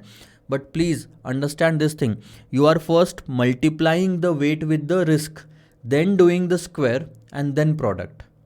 Here you are multiplying the weight with the beta, then total and then square. So I will write down both the things here. Summation of weight I, beta I and then square. It was this, and summation weight I, beta I square, and then summation. So I will write down step by step process. First, we are doing the product of weight with the beta in this case. Here also we are doing the product of weight with the unsystematic risk. Sorry, my bad. It will be unsystematic risk here. Then we are doing the total of all the products that we have calculated, but here we are calculating the square of every product that we have calculated. Then we are doing the square of the final figure, single figure, and here we are doing the total of all the squares that we have calculated. So this is the difference, and it will give you different answer. Why this is different, sir? That's the theory, that's the technical part. Let's not get into that right now. So this is what you have to remember. The summation is the second step here. Summation is the last step here. Okay. So all in all, you have to remember these things. The return is calculated as based on the three factors: alpha I, beta I, RM, and error term. Total risk is equal to systematic risk plus unsystematic risk. Everything is in variance. Everything has to be in the variance. So if you are calculating for single security, it is standard deviation of I square is equal to beta of I standard deviation of M square. Systematic. The moment you read systematic word, it should come into your mind. Beta will be there. And it is market specific risk. So market risk will also be there. That's it. Square it. And if you're calculating it for the portfolio, take the beta of the portfolio and the unsystematic risk of the portfolio as well. And then you can find out the final answer. There is one more formula that you need to understand. That's the end of the Sharpe's index model. That's called as covariance. See, covariance between two securities. There is one formula that we have learned earlier. It was like this: Ri minus bar Ri into Rj minus bar Rj. Then if there is a probability, we will multiply it with the probability and then do the total. This is one formula that you have already learned. This is the second formula that you also have learned, which is correlation coefficient of Ij into standard deviation of I standard deviation of J. Remember, the formula of correlation coefficient itself gave us this formula for covariance. Rij is equal to covariance of Ij divided by standard deviation of I standard deviation of J. Okay, let me just write it in a proper format.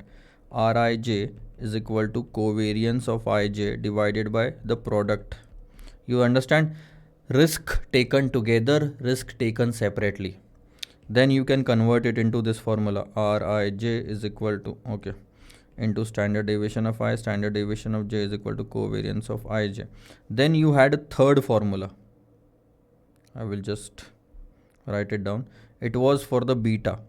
Beta of I is equal to covariance of I. No. Beta of I cannot be taken. See, beta is calculated with the market, and this covariance of I is not with the market. It's with the another security, which is J. And beta of the two securities is not calculated. Beta of I is calculated with the market. Beta of J is also calculated with the market. Now the third formula that you are going to learn in this is very simple, sir. See, focus on this part. Focus on this part. First of all, covariance is denoted. There is one assumption in the covariance that there is no unsystematic risk. It is not defined by any kind of unsystematic risk. So unsystematic risk will be zero while calculating this. So if you put it in this formula, this unsystematic risk will be zero. That's the assumption. So standard deviation of I square means total risk becomes the systematic risk. Now have a look on this. If I take that assumption and start writing, it will look like this. Standard deviation of I square is equal to beta I square standard deviation of M square. Okay, beta I standard deviation of M whole square can be converted into this part. Now, this is the variance of that single security. Can I write down the standard deviation of I like this? Standard deviation of I into standard deviation of I. Yes, sir. I square it is now. We can bifurcate that into two different standard deviation. Similarly, we can do it with the beta. Beta of I. Yes, sir, we can do that. Are you going to do with the standard deviation of M also? No. Standard deviation of M square. You can do it, that's also okay, but we'll have to go some other way to explain that. Okay, this much is okay. Now, if I just want to calculate the standard deviation of ij, what I'm going to do, this is the standard deviation multiplied by standard deviation, risk of I with the risk of I. If I want to calculate the risk of I with the risk of j, what I'm going to do is very simple, standard deviation of I, standard deviation of j. The moment I do it, beta of I, beta of j will be the answer. If one standard deviation is j, the other beta will be also j, and then standard deviation of m square. So this is the formula that you need to remember. What is this? Sir, it's very simple. Standard deviation of ij is equal to beta of I, beta of j, standard deviation of m square, and this is called as covariance of ij.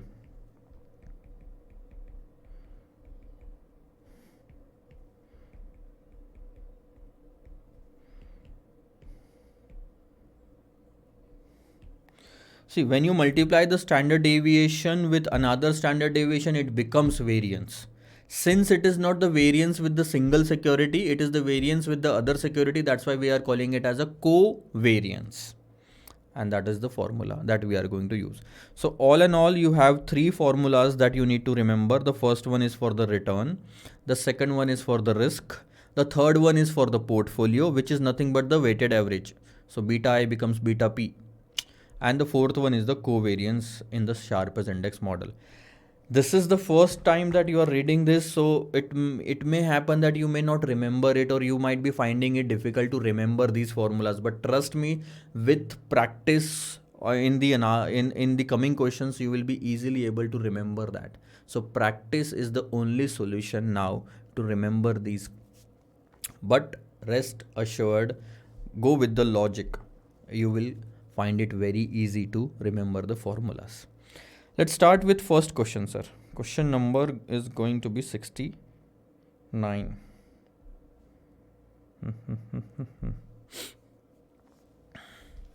Have a look. 69. A has a portfolio having following features.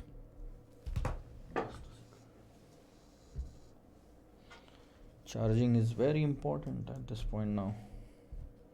So A has a portfolio having following features: security LMNK, betas of all the four security, random error, please underline that and write down unsystematic risk.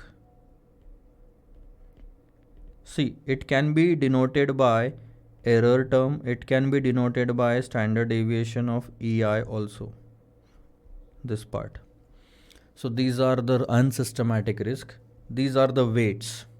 You can calculate the portfolio beta by multiplying weight with the beta. 1.6 into 0.25, 1.15 into 0.30. Shall I do it here itself? 0.4, 0.345,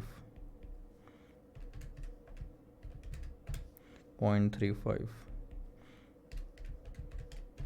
0.2, 1.295, or we can say 1.30, I think.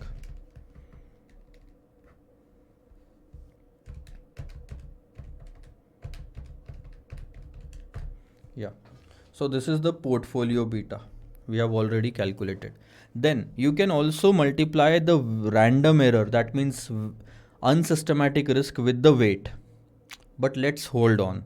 Let's first find out what we have been asked to calculate. You are required to find out the risk of the portfolio if the standard deviation of the market index is 18%.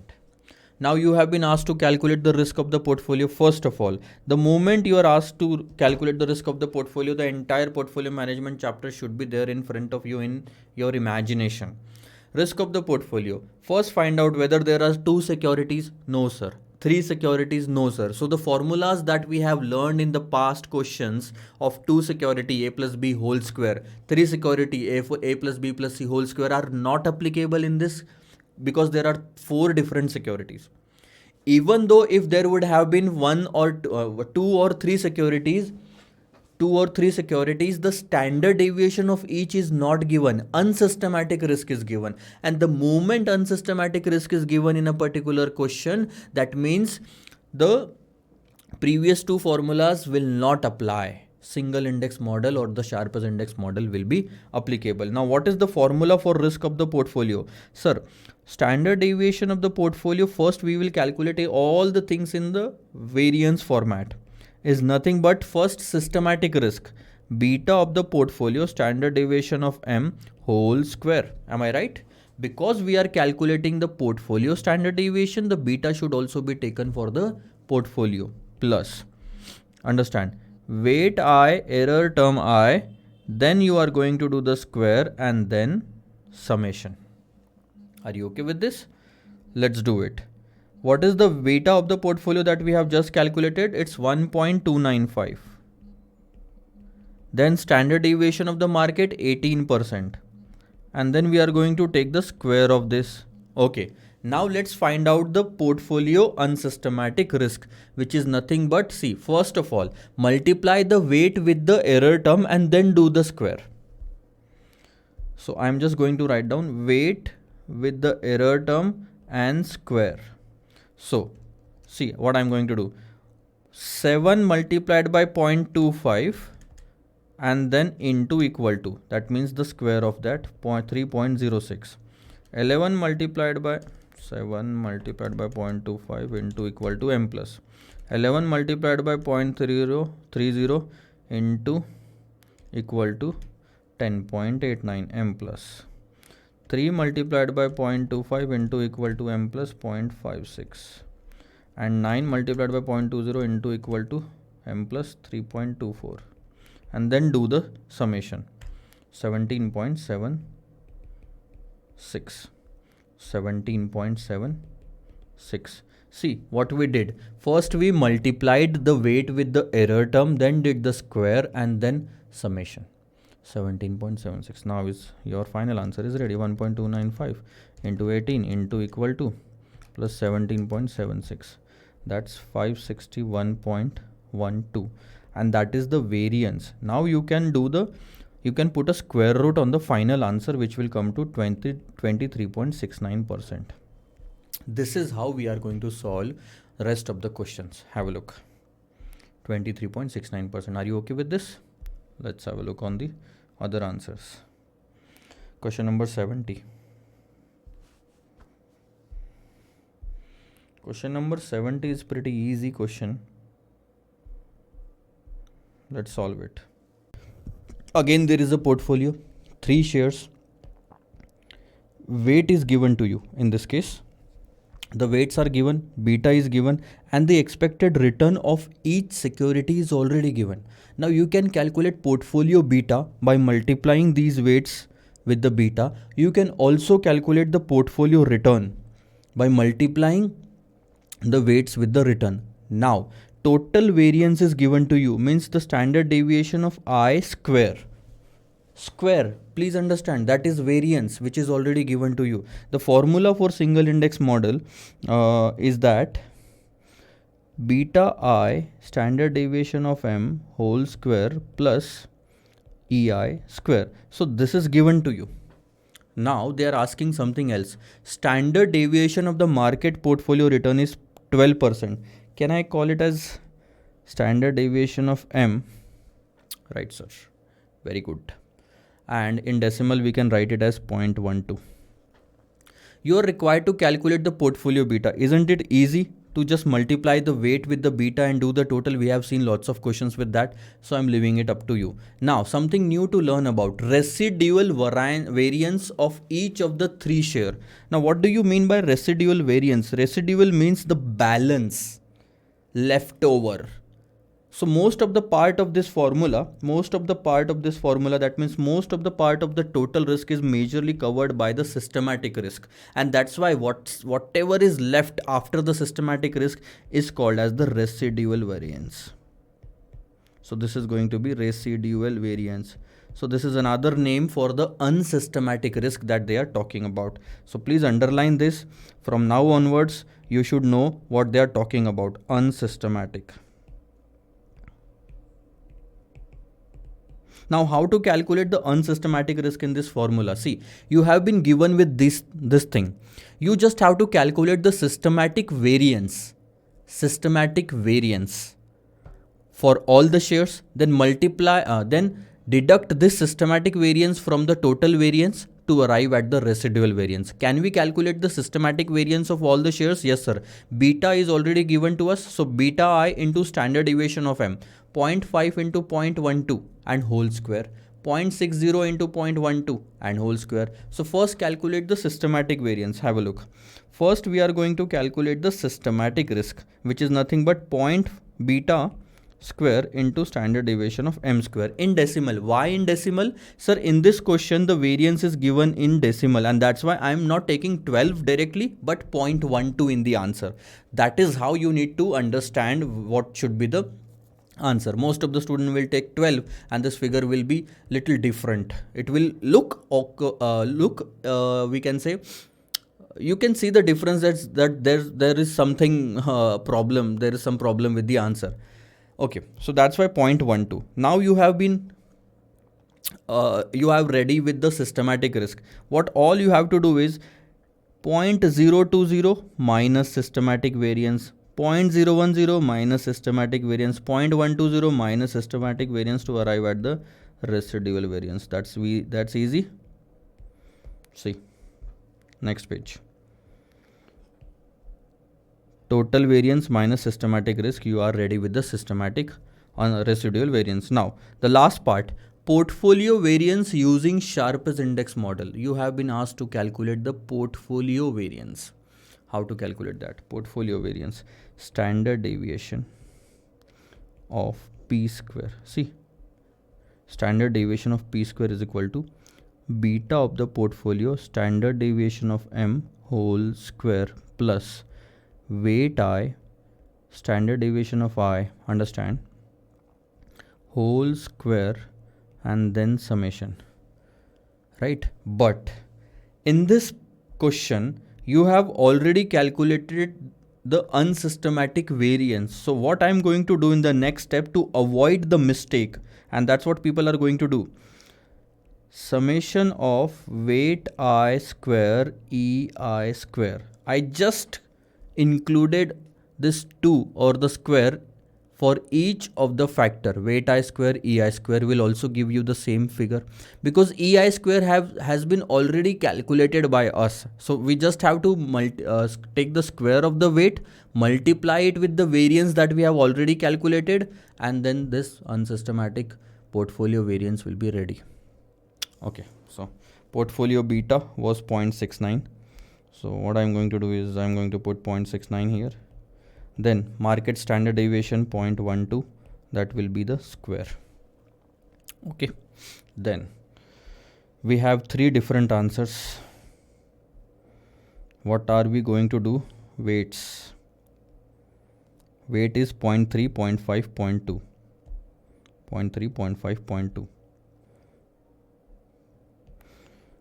Summation of weight I square EI square. This is EI square already.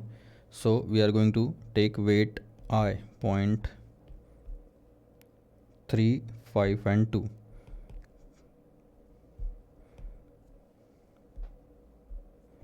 0.3, 0.5, 0.2. So take the square of weight, multiply it with the variance. It will be weight I square EI square. See, 0.3 square into 0.0164, 0.001476, 0.5 square into 0.0048, 0.0012, 0.2 square into 0.0993, 0.2, 0.003972. These are, then take the total of it. 0.001476 plus 0.0012 plus 0.003972. That's 0.006648. Am I right? See, plus in this formula 0.006648 0.006856 plus 0.006648. The answer is 0.0135. This is the portfolio variance. This is how you have to calculate. The only mistake that could have happened, 0.0135. Am I right? Right. The only mistake that could have happened is when you started calculating weight I EI square, you would have written it like this, 0.3 into 0.0164 and then square. This is the mistake that can happen. Why? Because this figure 0.0164 is already in variance and now you are again doing the square of that because of the habit of putting the values in the formula. So you need to make sure if it is already in variance, then this part is taken separately and weight square is taken separately. That's what we did here. So this is how we can calculate. This is the systematic variance, standard deviation of M square. This is the portfolio beta square. So this is the systematic variance. This is unsystematic variance total. When you do the total, you will get the total variance. Okay. Next, come to this question now. This is an interesting part. A study by a mutual fund has revealed the following data in respect of 3 securities. See, ABC, standard deviation of each security and correlation of A with the index is given to you. So AM, BM and CM is given. The standard deviation of market portfolio is observed to be 15%. Okay, sir. What is the sensitivity? Underline the word sensitivity, write down beta. They are asking us to find out the beta of each stock with respect to market. So beta of A, beta of B, beta of C. What is the formula for calculating the beta? First one is regression analysis. See, beta can be calculated as regression analysis and correlation analysis as well. The data is not given according to the regression analysis, but correlation data is there. So what is the formula for beta? It is nothing but RIM, means the stocks return with the market, correlation, standard deviation of I, the stocks standard deviation of market. We can use this formula. We have 15% market standard deviation, the stocks standard deviation and the correlation also. So for all the 3 stocks, we are going to use that formula and find out the beta. See, this is that formula. Correlation coefficient, standard deviation and divided by standard deviation of M. So it is written like this, standard deviation of I into RIM divided by standard deviation of M. So 15 is the standard deviation of M, 20, 18 and 12 is the standard deviation of that stock, and this is the correlation. So with this you have 3 different betas. Okay, easy. What are the covariances among various stocks? Underline this. Question is asking you about covariance of AB, covariance of BC, covariance of CA. Now, if you start with this, just understand, covariance of AB, there are many formulas to calculate covariance. One of the formula was like this. If you remember, since we have already calculated the beta, you can write down like this.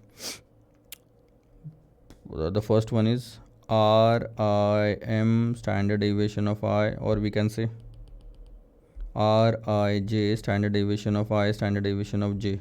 Do you remember this formula? The correlation coefficient is equal to covariance of Ij divided by standard deviation of I, standard deviation of J. This denominator when shifted to left hand side will become this formula, right? Okay. Now, you cannot use this formula. You cannot use this formula. Why? Because first of all, the mistake that you can do is you can write down Rij as 0.60, but it is not Rij. Or if it is written in AB, let me just reframe it, RAB standard deviation of A, standard deviation of B. Do you think the correlation coefficient of A is given with B? No, sir. Coefficient of correlation is given of A is given with M, the market. Question is asking you to find out the covariances, but you are forgetting the words written over here amongst the various stocks.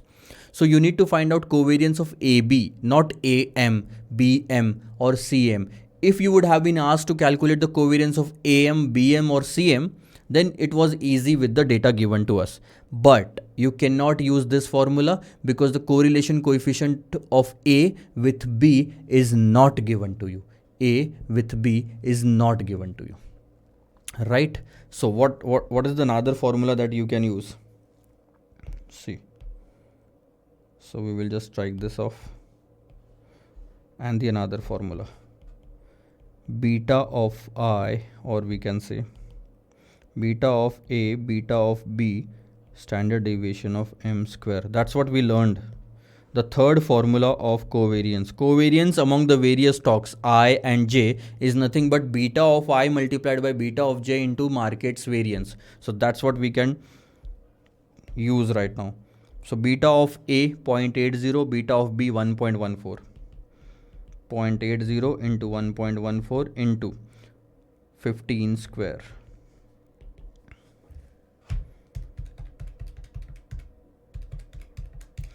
205.2. This way you will calculate for covariance of B, C and C, A. 3 answers will be there. Have a look. Beta. A with B, B with C and C with A. These are the 3 answers among the various stocks. Now again, if you want to calculate covariance of A with A, covariance of B with B and covariance of C with C, can I say beta of A into standard deviation of M square? Can I call it like this? Yes sir. But you can also call it like standard deviation of A square itself directly. This is going to be the simple answer. See, standard deviation of A square. Covariance of A with A is nothing but standard deviation of A into standard deviation of A. Covariance of B with B is nothing but standard deviation of B with standard deviation of B. So A into A, 20 into 20 is 400. 20 is the standard deviation. See, 20 is the standard deviation. So covariance means variance of A is 400, variance of B is 324, 18 into 18 and 144, 12 into 12.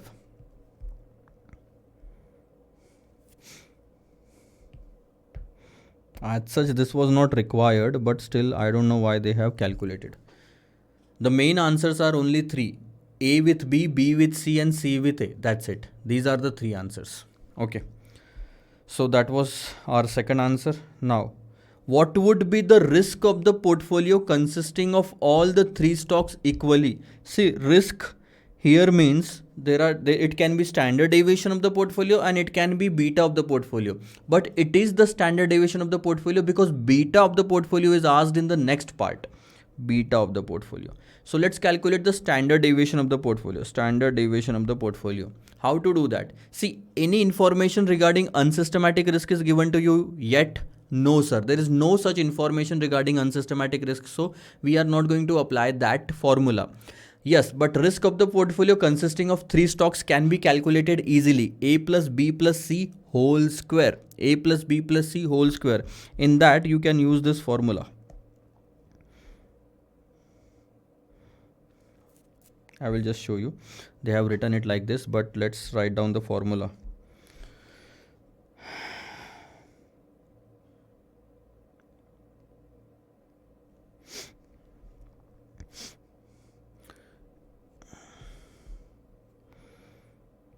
A square plus B square plus C square plus 2AB plus 2BC plus 2CA. See, what are we going to do now?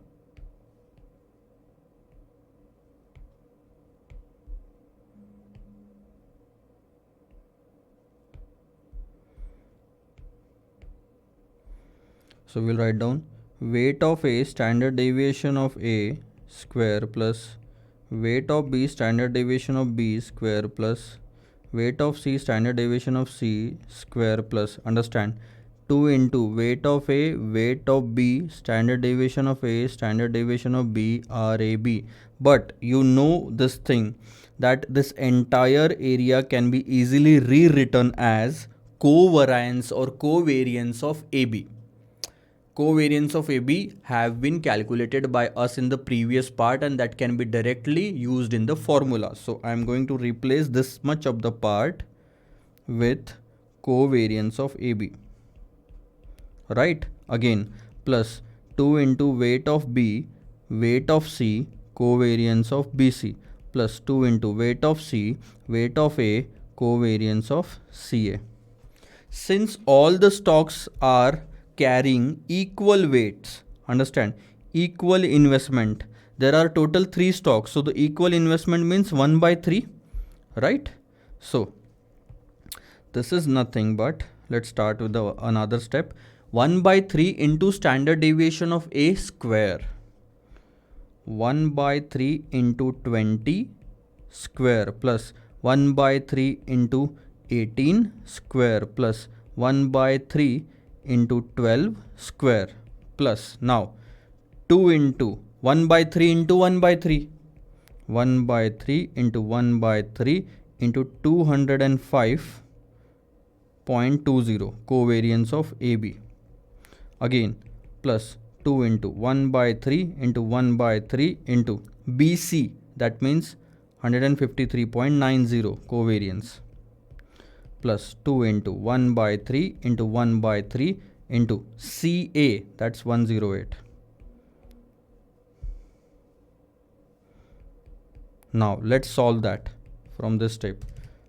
1 by 20 by 3 into equal to 44.44 plus 18 by 3 into equal to 36 plus 12 by 3 into equal to 16 plus 205.20 divided by 3 into 2, 45.6. Then you can also write down like this, 153.90 divided by 9 into 2 plus 34.2. Why divided by 9? Because in the denominator there are 2 times 3 is written. There is plus last figure 108 divided by 3 into 2, that's 24. Let's do the total.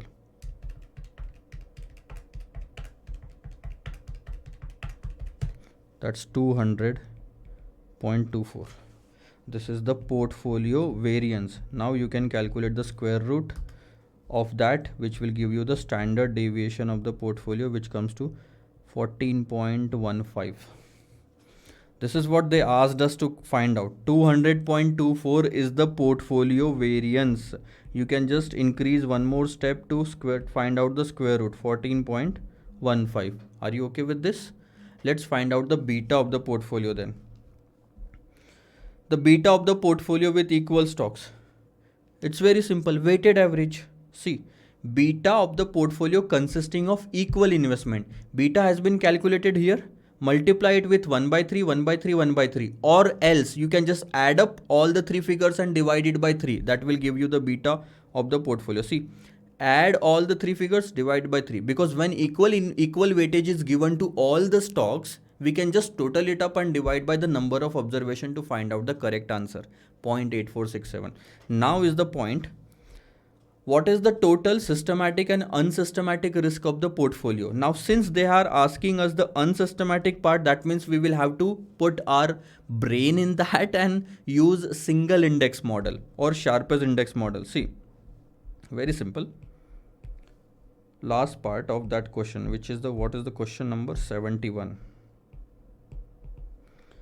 They are asking us the total risk of the portfolio, which we have already calculated. According to the single index model, everything is in variance. So it will be 200.244. This is already calculated. So how to calculate systematic risk?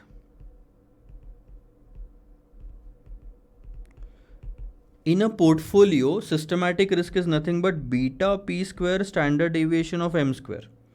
Portfolio beta has been calculated by us just before this part, which is 0.8467.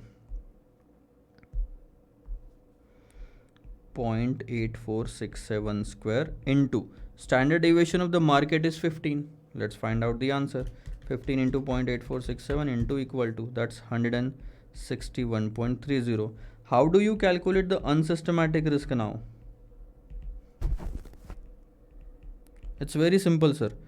Total risk minus the systematic one. Isn't it easy? So total risk is 200.24 minus 161.30. You will get the answer 38.942. Total risk minus systematic risk. This is the systematic risk and this is the total beta. This is the weighted average, equally weighted. We can say A plus B plus C whole square. This was the covariance metric. We used this formula, and before that the beta was calculated. So this entire question gives us a good idea about what we have learned till now. So this was question number 71, my friends. Question number 72 is there. Have a look. This is also asked in November 2019 for 8 marks. So it is going to be an extremely good question.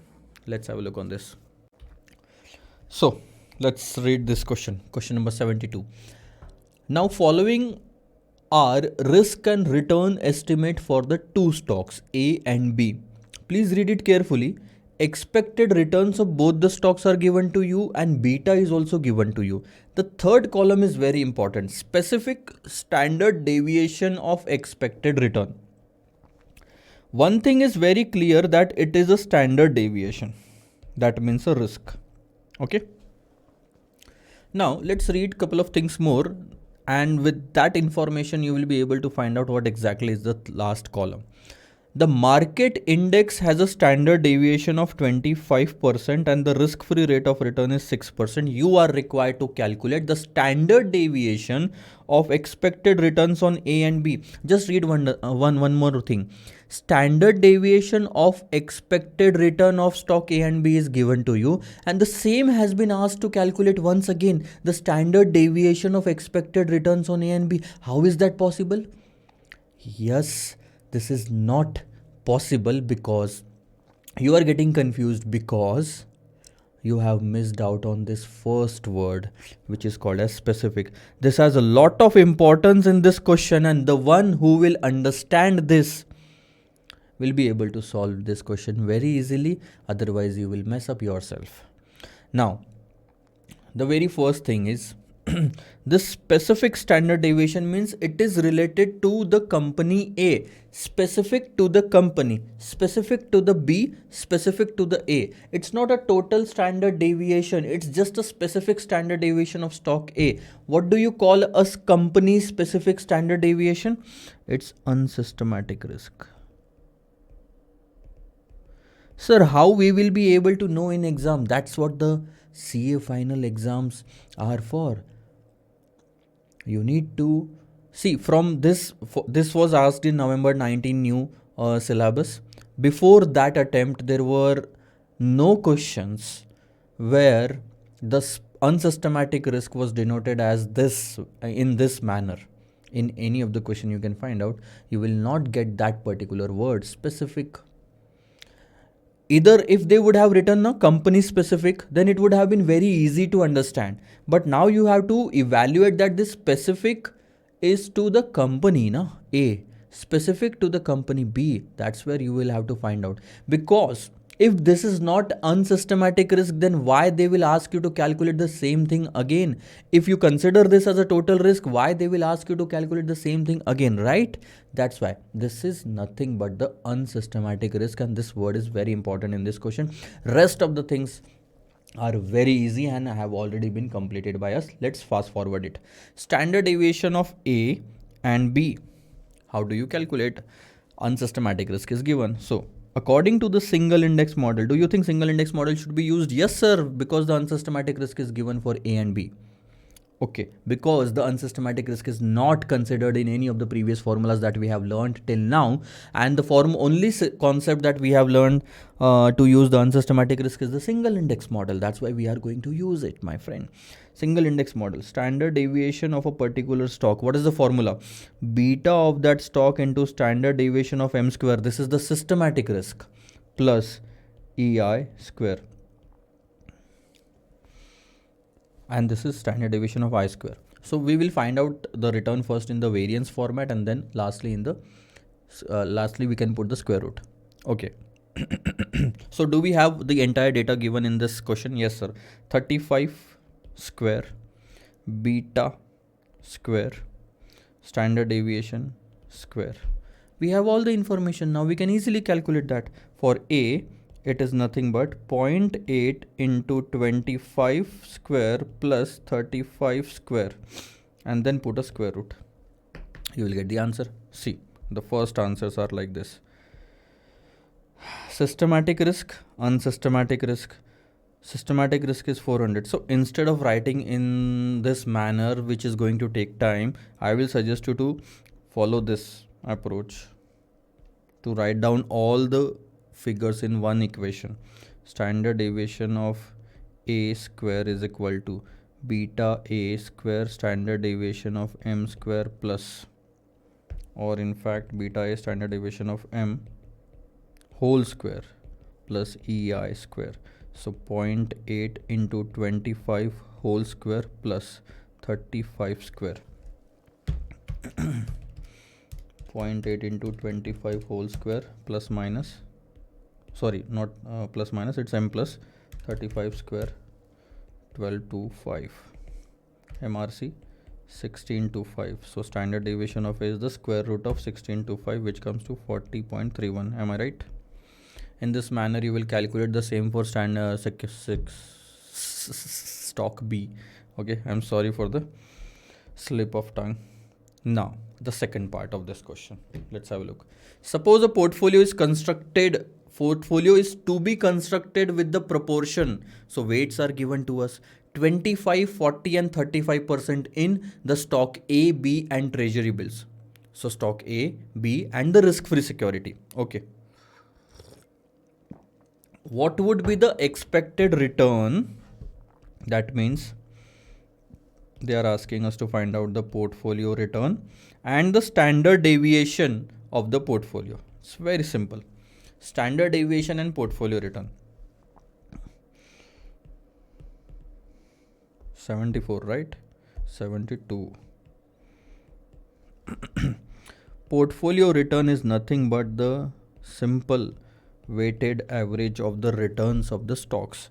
We have weight of A, R of A, weight of B, RB, and weight of risk-free security, return of risk-free security. Everything is given. Weights are given to you in the third part, returns are given in the question. You can easily find out. Then comes the standard deviation of the portfolio. Standard deviation of the portfolio having these data. So this is the portfolio where 3 securities or 3 different assets are included. So can I use A plus B plus C whole square? No sir, we cannot use, because I will tell you why. Standard deviation of P can also be calculated with this formula, right? I will just start writing weight of A standard deviation of A whole square, weight of B standard deviation of B whole square, plus weight of C standard deviation of C whole square, plus 2 into weight of A, weight of B, standard deviation of A, standard deviation of B, RAB. Where do you think RAB is given in this question? No, and we cannot even calculate right now. Okay, so this formula is not going to be used. We are going to use the single index model formula. Is it possible, sir? Yes, sir, it is possible. So what is the formula for the standard deviation of the portfolio according to single index model? Sir, beta of the portfolio. First of all, when you don't remember the formula, now just make it simple. Total risk is equal to systematic risk plus unsystematic risk. Systematic risk, systematic word itself means the beta, and if we are calculating the standard deviation of the portfolio, beta of the portfolio has to be taken into market, then square.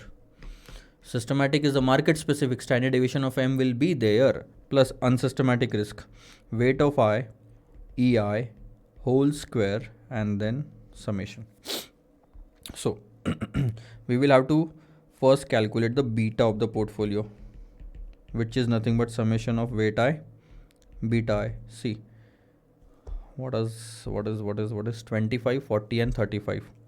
You can clearly see 25 into beta of A, 40 into beta of B, and 30 into beta of C. Beta of C means the risk-free security. Risk-free security is 0. The beta of risk-free security is 0. So we don't have to take the third part altogether. 0.8 and 1.2. So this will give you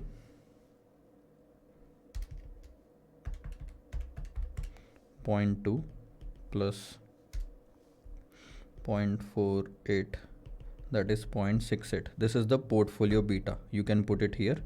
multiplied by standard deviation of m is 25, then you can do the square of it, right? Now the unsystematic part, summation of weight I ei square. Okay, so 0.25 into what is the unsystematic risk of A, that is 35 given in the third column first row, that is the unsystematic risk, plus, and then this is square, plus 0.40 into 45 square plus 0, because the unsystematic risk of the risk-free security will again be 0. So the third part will be 0 altogether. 76.56. Let me just check once again. 0.25 into 35 into equal to, okay, 0.40 into 45 into equal to 324. This is 400.56. So 400.56. Let's just find out. 0.68 into 25 into equal to, that's 289 plus 400.56. 6. So standard deviation of the portfolio square will be 689.56. You can do the square root of this and you have the portfolio standard deviation. Have a look on the answers now. So are you good with the first two answers of stock A and B, total risk? Now expected return. Expected return is nothing but the weighted average 12.8%. Now total risk. Systematic risk is equal to plus unsystematic risk. We will calculate the portfolio beta is 0.68. This will be portfolio beta. We will use the portfolio beta with the 25 square. So we will get 289. This is nothing but beta of the P, standard deviation of M whole square. After that, non-systematic risk means unsystematic risk, which is 400. So this 289 plus 400 is the total risk. Are you okay with this? Let's move on and practice more of this formula in question number 73. Now there are three different shares given to you. Oh my God, just a second. Let's get back to our question.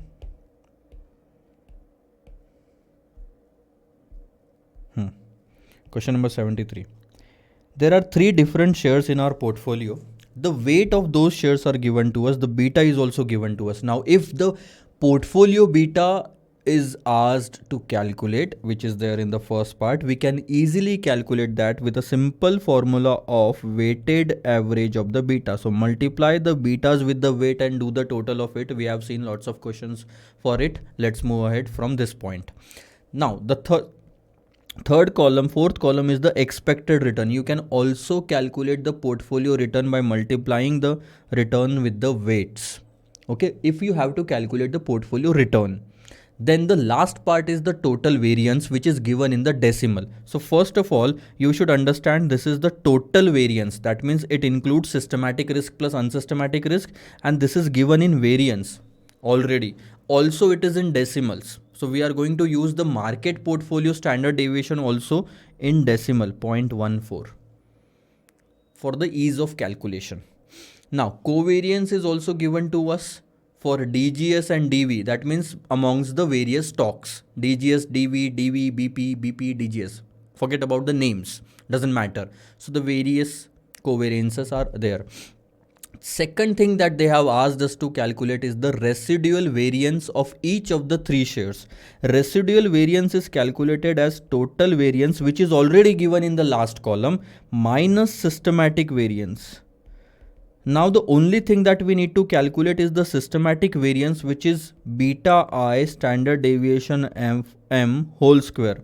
Beta is given to us, standard deviation is given to us. We can easily calculate the systematic part of each of the security. 0.30 into 0.30 into 0.14 into equal to, that will give us 0.001764. Then 1.20 into 0.14 into equal to 0.028224. Then 0.50 into 0.14 into equal to 0.0049. So this is the systematic part.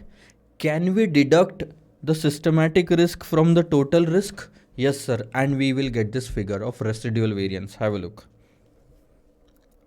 1, 2, 3 has been deducted from the total. We are ready with the unsystematic part. So we have the systematic variance, we have the unsystematic variance or residual variance as well. You should be able to clearly understand by now that residual itself means unsystematic. So I will request you to please make a note of it in your compiler. Cool. Now, portfolio variance using Sharpe's index model. Okay, we have to find out portfolio variance. Isn't it easy now? Portfolio variance needs, first of all, systematic risk, beta of the portfolio and standard deviation of m whole square. Beta of the portfolio is already calculated by you in this part. Standard deviation of m is already given here, 0.14, right? So let's find out. Let's write this part here instead. Okay, plus, what is the second part? Unsystematic risk, which is nothing but weight I standard deviation, weight I EI means the unsystematic, then square and then total. So you have the weights also in this column, but please understand one thing here. To avoid making a mistake in the entire question, even if you have practiced a lot, the only mistake that you will end up doing is squaring the figure that you have already calculated here. Do not put a square on this figure. This is already variance, this is already in square format. That's where lots of students made mistakes and they lost the marks from the third point itself, which were carrying the most of the marks. So if it is carrying, let's say 8 marks, 1 will be given to 8, 1 will be given to 8, and 3 and 3 can be given to it. So it's like this. So most of the marks you will lose because of that part. Don't do it. So just make sure you change that formula and write it properly like this. If you do not want to make a mistake ever na, then every time you should write it like this: weight of I square, EI square, and then summation. So you will only do the square of weight now, because variance of unsystematic to already given na. Portfolio beta is 0.605. So you will put it here 0.605 into 0.14 and then do the whole square, plus 35 square, 0.35 into equal to this variance, 0.008236. Have a look. I will just show you. 0.14, 0.605. This is the answer. 35. 0.35 into equal to unsystematic part. Then 0.25 into equal to unsystematic part. Can you see here? They have not squared the variance part. They are very smart because they have to give the correct answer anyhow. So this is one answer. This is another answer. If you do the total, you will get the total variance according to Sharpe's index model. There is nothing more to explain in this. We have solved this. We have used this particular equation 3 to 4 times by now. Also, portfolio variance on the basis of modern portfolio theory given by the Markowitz model.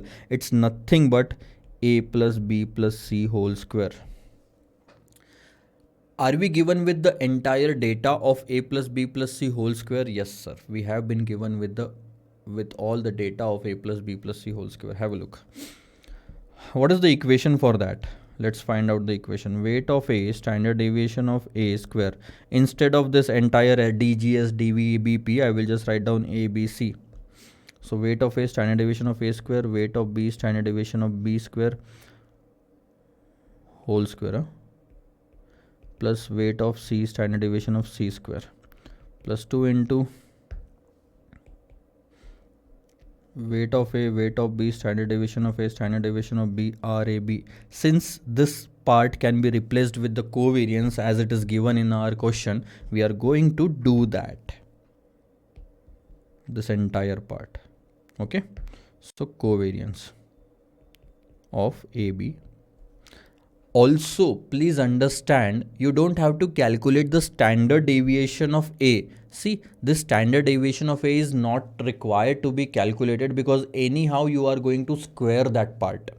Instead, you can write down the formula like this: weight of a square, standard deviation of a square.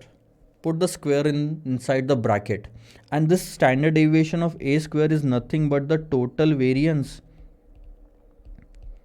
of a, which is already given to us, which is this 0.010. This is given in the last column, total variance. So you can easily put the formulas values in the formula now. See, weight of a, standard deviation of a square, this is already given to you, 0.010. Weight of b, covariance of ab.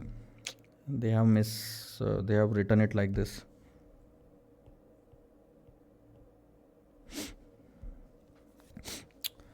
Please make sure that you are not wasting your time. I will tell you how you will be wasting your time by following this.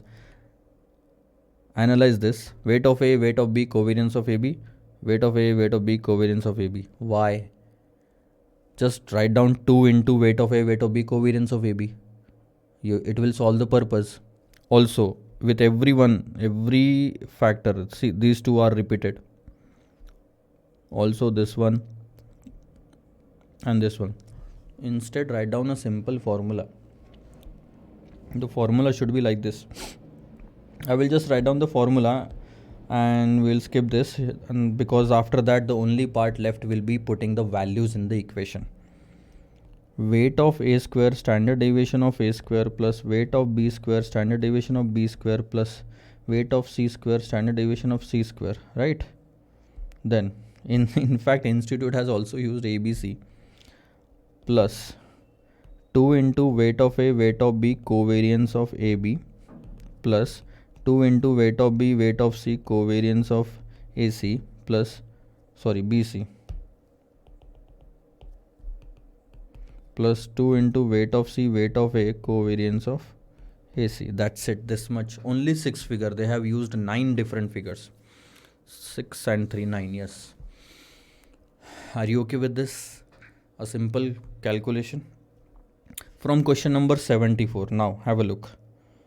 If we go to the concept sheet and we calculate, see, from question till question 73 all the sharpest index model was there. Now from question 74 we are going to learn about the equation of line. This equation of line, from this equation of line we have derived market lines. So market lines and alpha beta will be used till question number 79, and it is going to be very interesting part. Let's have a look. Question number 74. But before that, let's discuss the market lines. And in fact, I told you earlier also about the market lines. Just let me check where we have written it.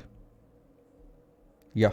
Do you remember this part that I told you that we are going to take this market lines part? Capital market line, securities market line, and securities characteristics line. Let me repeat those again here. See, what was the formula for equation of line that we discussed? Y is equal to mx plus b, right? And what was the logic of that equation is that we use this formula on a certain set of population and we derive a formula from that which can be used to any new data, and that new data will represent the characteristics of the old data from where the formula was derived. Okay. In this equation, 2 things will remain constant, and given the third thing, we can also calculate the fourth one. See, there are only 4 items in the equation: y, m, x and b. The 2 part will be constant. The 2 part, that is m and b, remains constant. And then the formula says that we already have m and b in the equation. We know this figure. And if we get to know about x, we can easily calculate the y. Based on this equation of line itself, we have come up with the market lines. And market lines, there are 3 types of market line. One is called as capital market line. Ri is equal to Rf plus standard deviation of I divided by standard deviation of M in bracket Rm minus Rf. You know this. This is the same formula as the capital asset pricing model, but instead of giving a premium only on the systematic risk, capital market line says that premium should be given on the total risk. So that's why we use the standard deviation. The second line is securities characteristics line. Securities market line, sorry.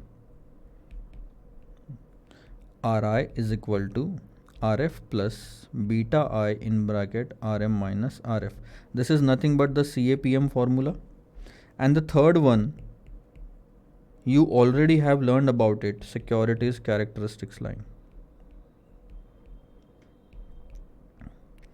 It is based on the single index model. Ri is equal to beta I Rm. Sorry. Ri is equal to alpha I plus beta I Rm. You remember this formula? Plus error term was there, but in the securities characteristics line we ignore that error term because it's already a rare event. So this is the formula for single index model, calculating return in the sharpest index or single index model. That becomes the securities characteristics line. Now please understand how many terms are there. Ri 1, 2, 3, 4 and 5. Standard deviation of I and standard deviation of M can be considered as one term. So 1, 4. Now 1, 2, 3 and 4. 1, 2, 3 and 4. In most of the part you can clearly see that equation of line is being presented in these market lines. 1, 2, 3, 4. Now what happens is that, let's say for example we have been given with certain data and the data is like this. A risk-free rate of return 5%, standard deviation of the stock 12%, standard deviation of the market 10%, and we don't know the RM minus 5. So this is your equation. Now you know there are two constant figures. This is 1.2, 12 by 10 is 1.2 and 5. These two figures are known figures. Now given RM, given the data for RM, we can calculate Ri. This is the formula created by the capital market line which can be used on any data to find out Ri if we get the RM. Again in this data also we can keep two figures constant. We can keep any two figures constant. Let's say for example 5 plus beta I 12 minus 5.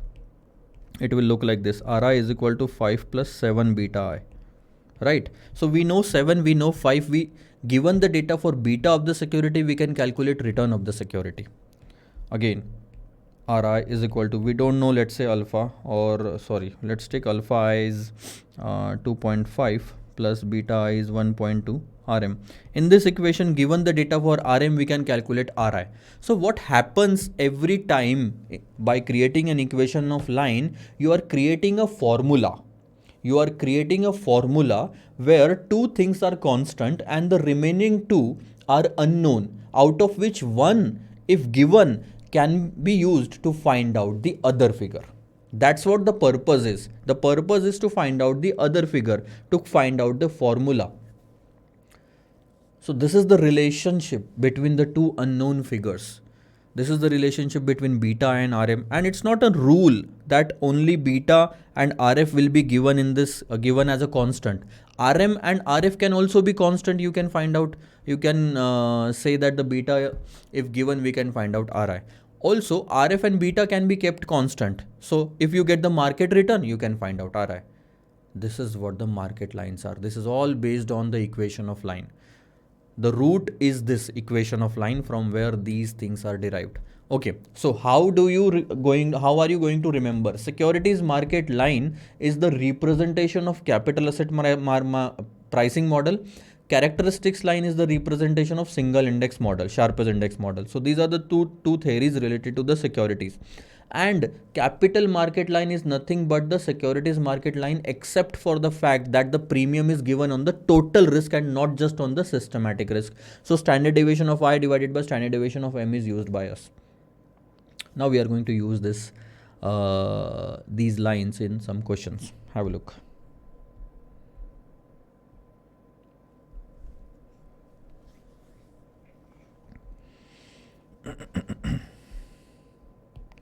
Expected return on the market portfolio, RM is 14%, risk-free rate 10%, standard deviation of the market 28%. I'm taking this question as fast because this is not that relevant, just for the purpose of concept. Standard deviation of the portfolio. Standard deviation of the portfolio, 37%. Find out the expected return of the investor as per capital market line. So first of all, write down the capital market line and start putting up the figures. And when you do that, you will get the answer. Risk-free rate 10%, standard deviation of the portfolio, standard deviation of the market 37 by 28, and the market return 14. This way you can easily calculate the securities return. Okay, let's find out whether there is any other formula through which we can calculate the expected return. Sir, you cannot use the portfolio return, average return, weighted average formula because there are no weights, there are no different securities here. Beta is also not given to you in the question, so you cannot use that one also. Okay, you have been given with the standard deviation, but there is no covariance or no correlation to find out the beta as well. So you cannot use that formula. CAPM cannot be used here because of the absence of beta, and because beta cannot be calculated either.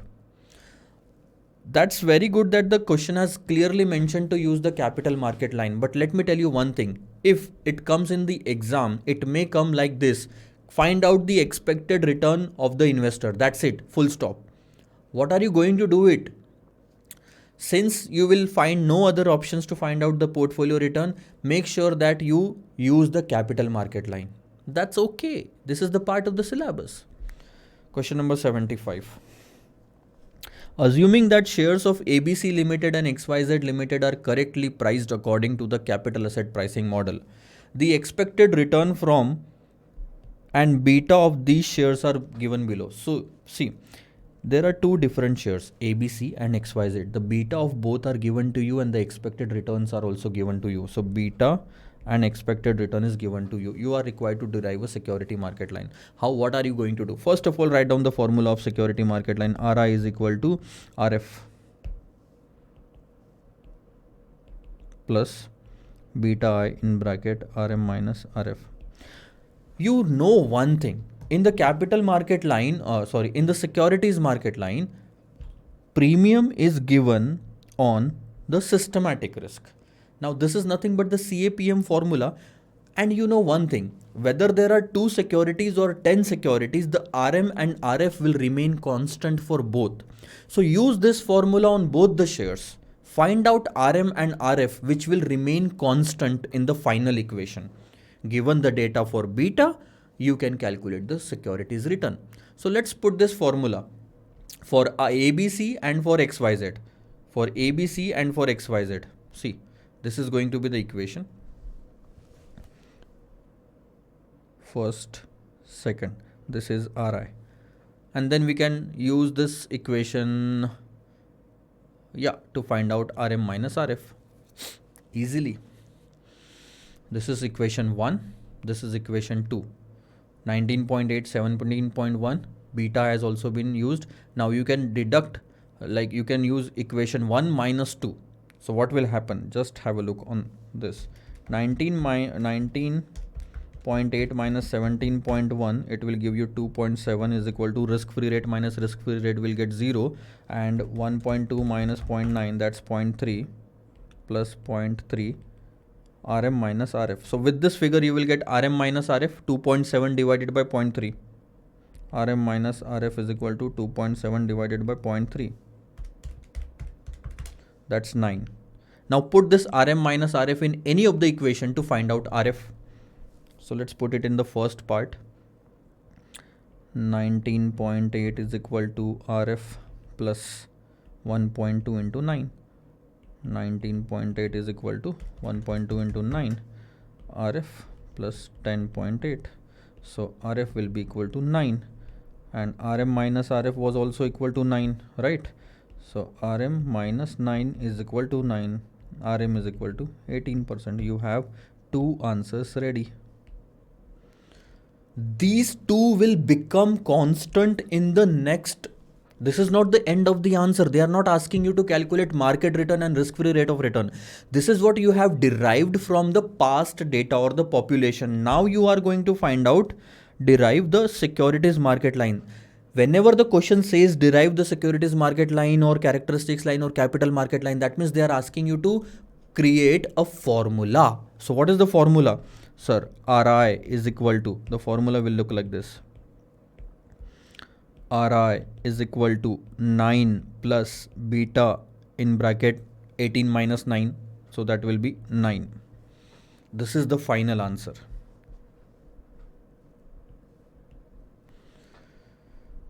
Securities market line. Getting it?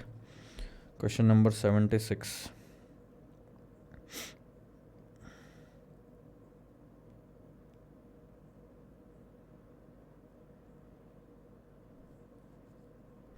Assuming that two securities X and Y are correctly priced on securities market line. That means CAPM. Am I right? These two securities are correctly priced according to the theory, and expected return from these securities are 9.4 and 13.4. If it is correctly priced according to the theory, these returns can be put in the CAPM formula. That is what the meaning of the first part is, that the actual return can be put in the CAPM formula to derive the actual values. The beta of the securities are given to you. So again, this is the same question. Betas of the two security, returns of the two securities are given. Okay. Mr. A, an investment manager, states that the return on market index is 9%, RM. You are required to determine whether the claim of Mr. A is right. If not, then what is the correct return on market index? Whether the claim of Mr. A is right. See, in order to find out whether Mr. A is right or not, we have to find out what should have been the market return. And for that purpose, for the market return, we will also have to calculate the risk-free rate of return.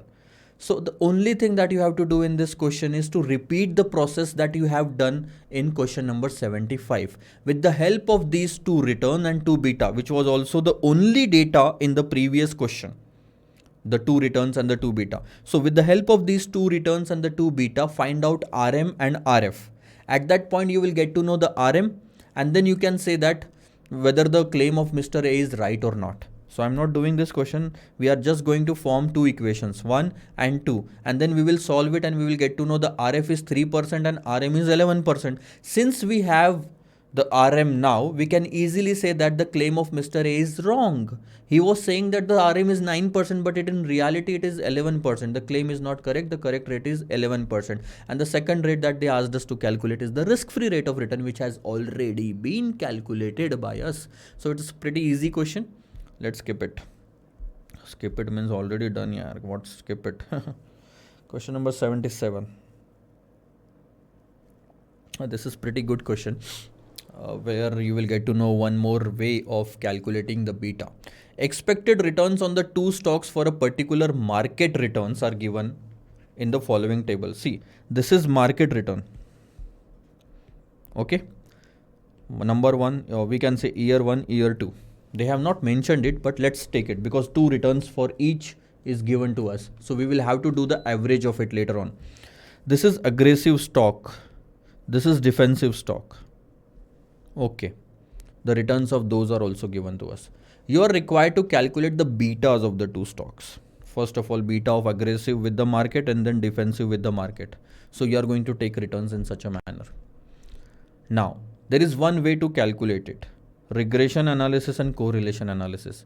If you use the regression analysis, you will get the answer easily. See, I will tell you, because it is not given in the question, I'm just going to go with the aggressive stock.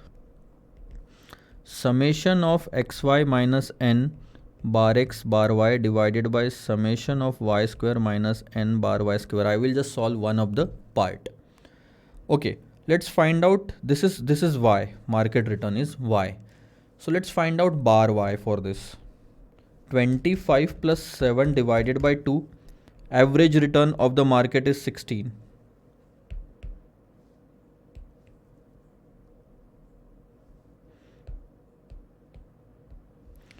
Average return of the market is 16.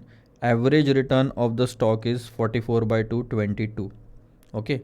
Now, summation of xy, 7 into 4, 28, 25 into 40, 1000, and the total is 1028. So I will just write down 1028 minus number of observation 2 multiplied by bar x 22 bar y 16 divided by summation of y square means 7 square 49, 25 square how much?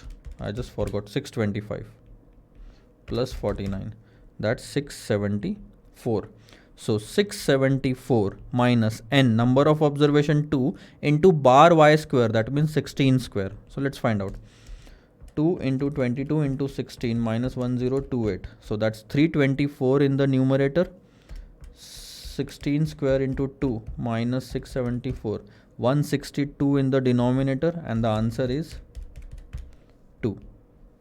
Okay, so what is the beta of aggressive stock? 2. But let me tell you one shortcut method, and that is applicable only when there are only 2 observations. If the third year would have been given, then we will not be able to use that shortcut. The shortcut is take the difference between these two, 25 and 7. Difference between these two, 25 minus 7, 18. And the difference between aggressive stock, Charlie is 40 minus 44. 40 minus 4, 36. So the difference between aggressive stock, 36. Difference between market return, 18. And your answer is ready, 2. You can do that only when only two observations are given, and that is what used in this equation. See, betas of the two stock, 40 minus 4, 25 minus 7, 2. Defensive stock, the difference between the two stocks divided by the difference between the market returns, 0.5. Yes, this is a correct method. You can use it, but only when there are only two observations. Even if you do not want to remember that, use the regression analysis. You will get the correct answer with that also. So this is what I wanted to tell you in this equation. Okay. Difference in the aggressive stock return divided by difference in the market return. Simply, that is going to be beta. And it's very simple. Okay. Expected return of each stock if the market return is equally likely to be 7 and 25%. That means the probability or the weightage is 50 and 50. 50-50. So expected return of each stock, 22 for X and 18 plus 9 by 2 is 13.5. These two are the answers, which will already be calculated if you use the regression analysis. So expected return 22 and 13.5. See, where is that answer? 22 and 13.5. Okay. The third method that they have used to calculate the beta is the characteristics line. What have been taken as alpha?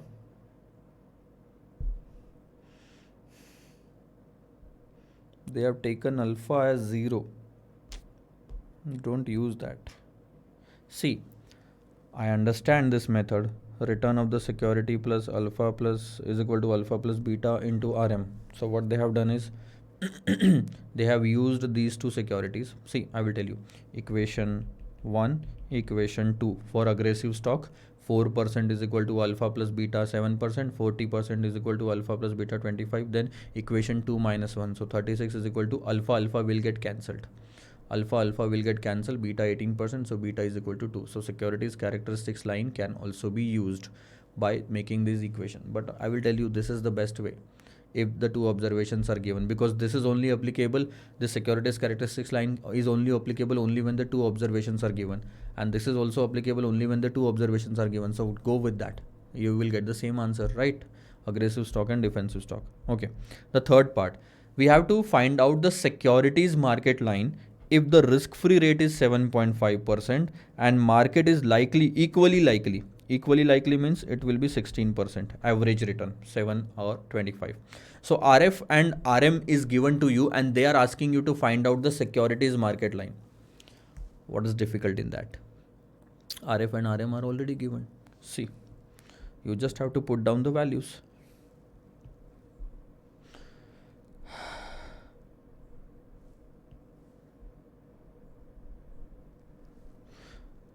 What is the formula for securities market line?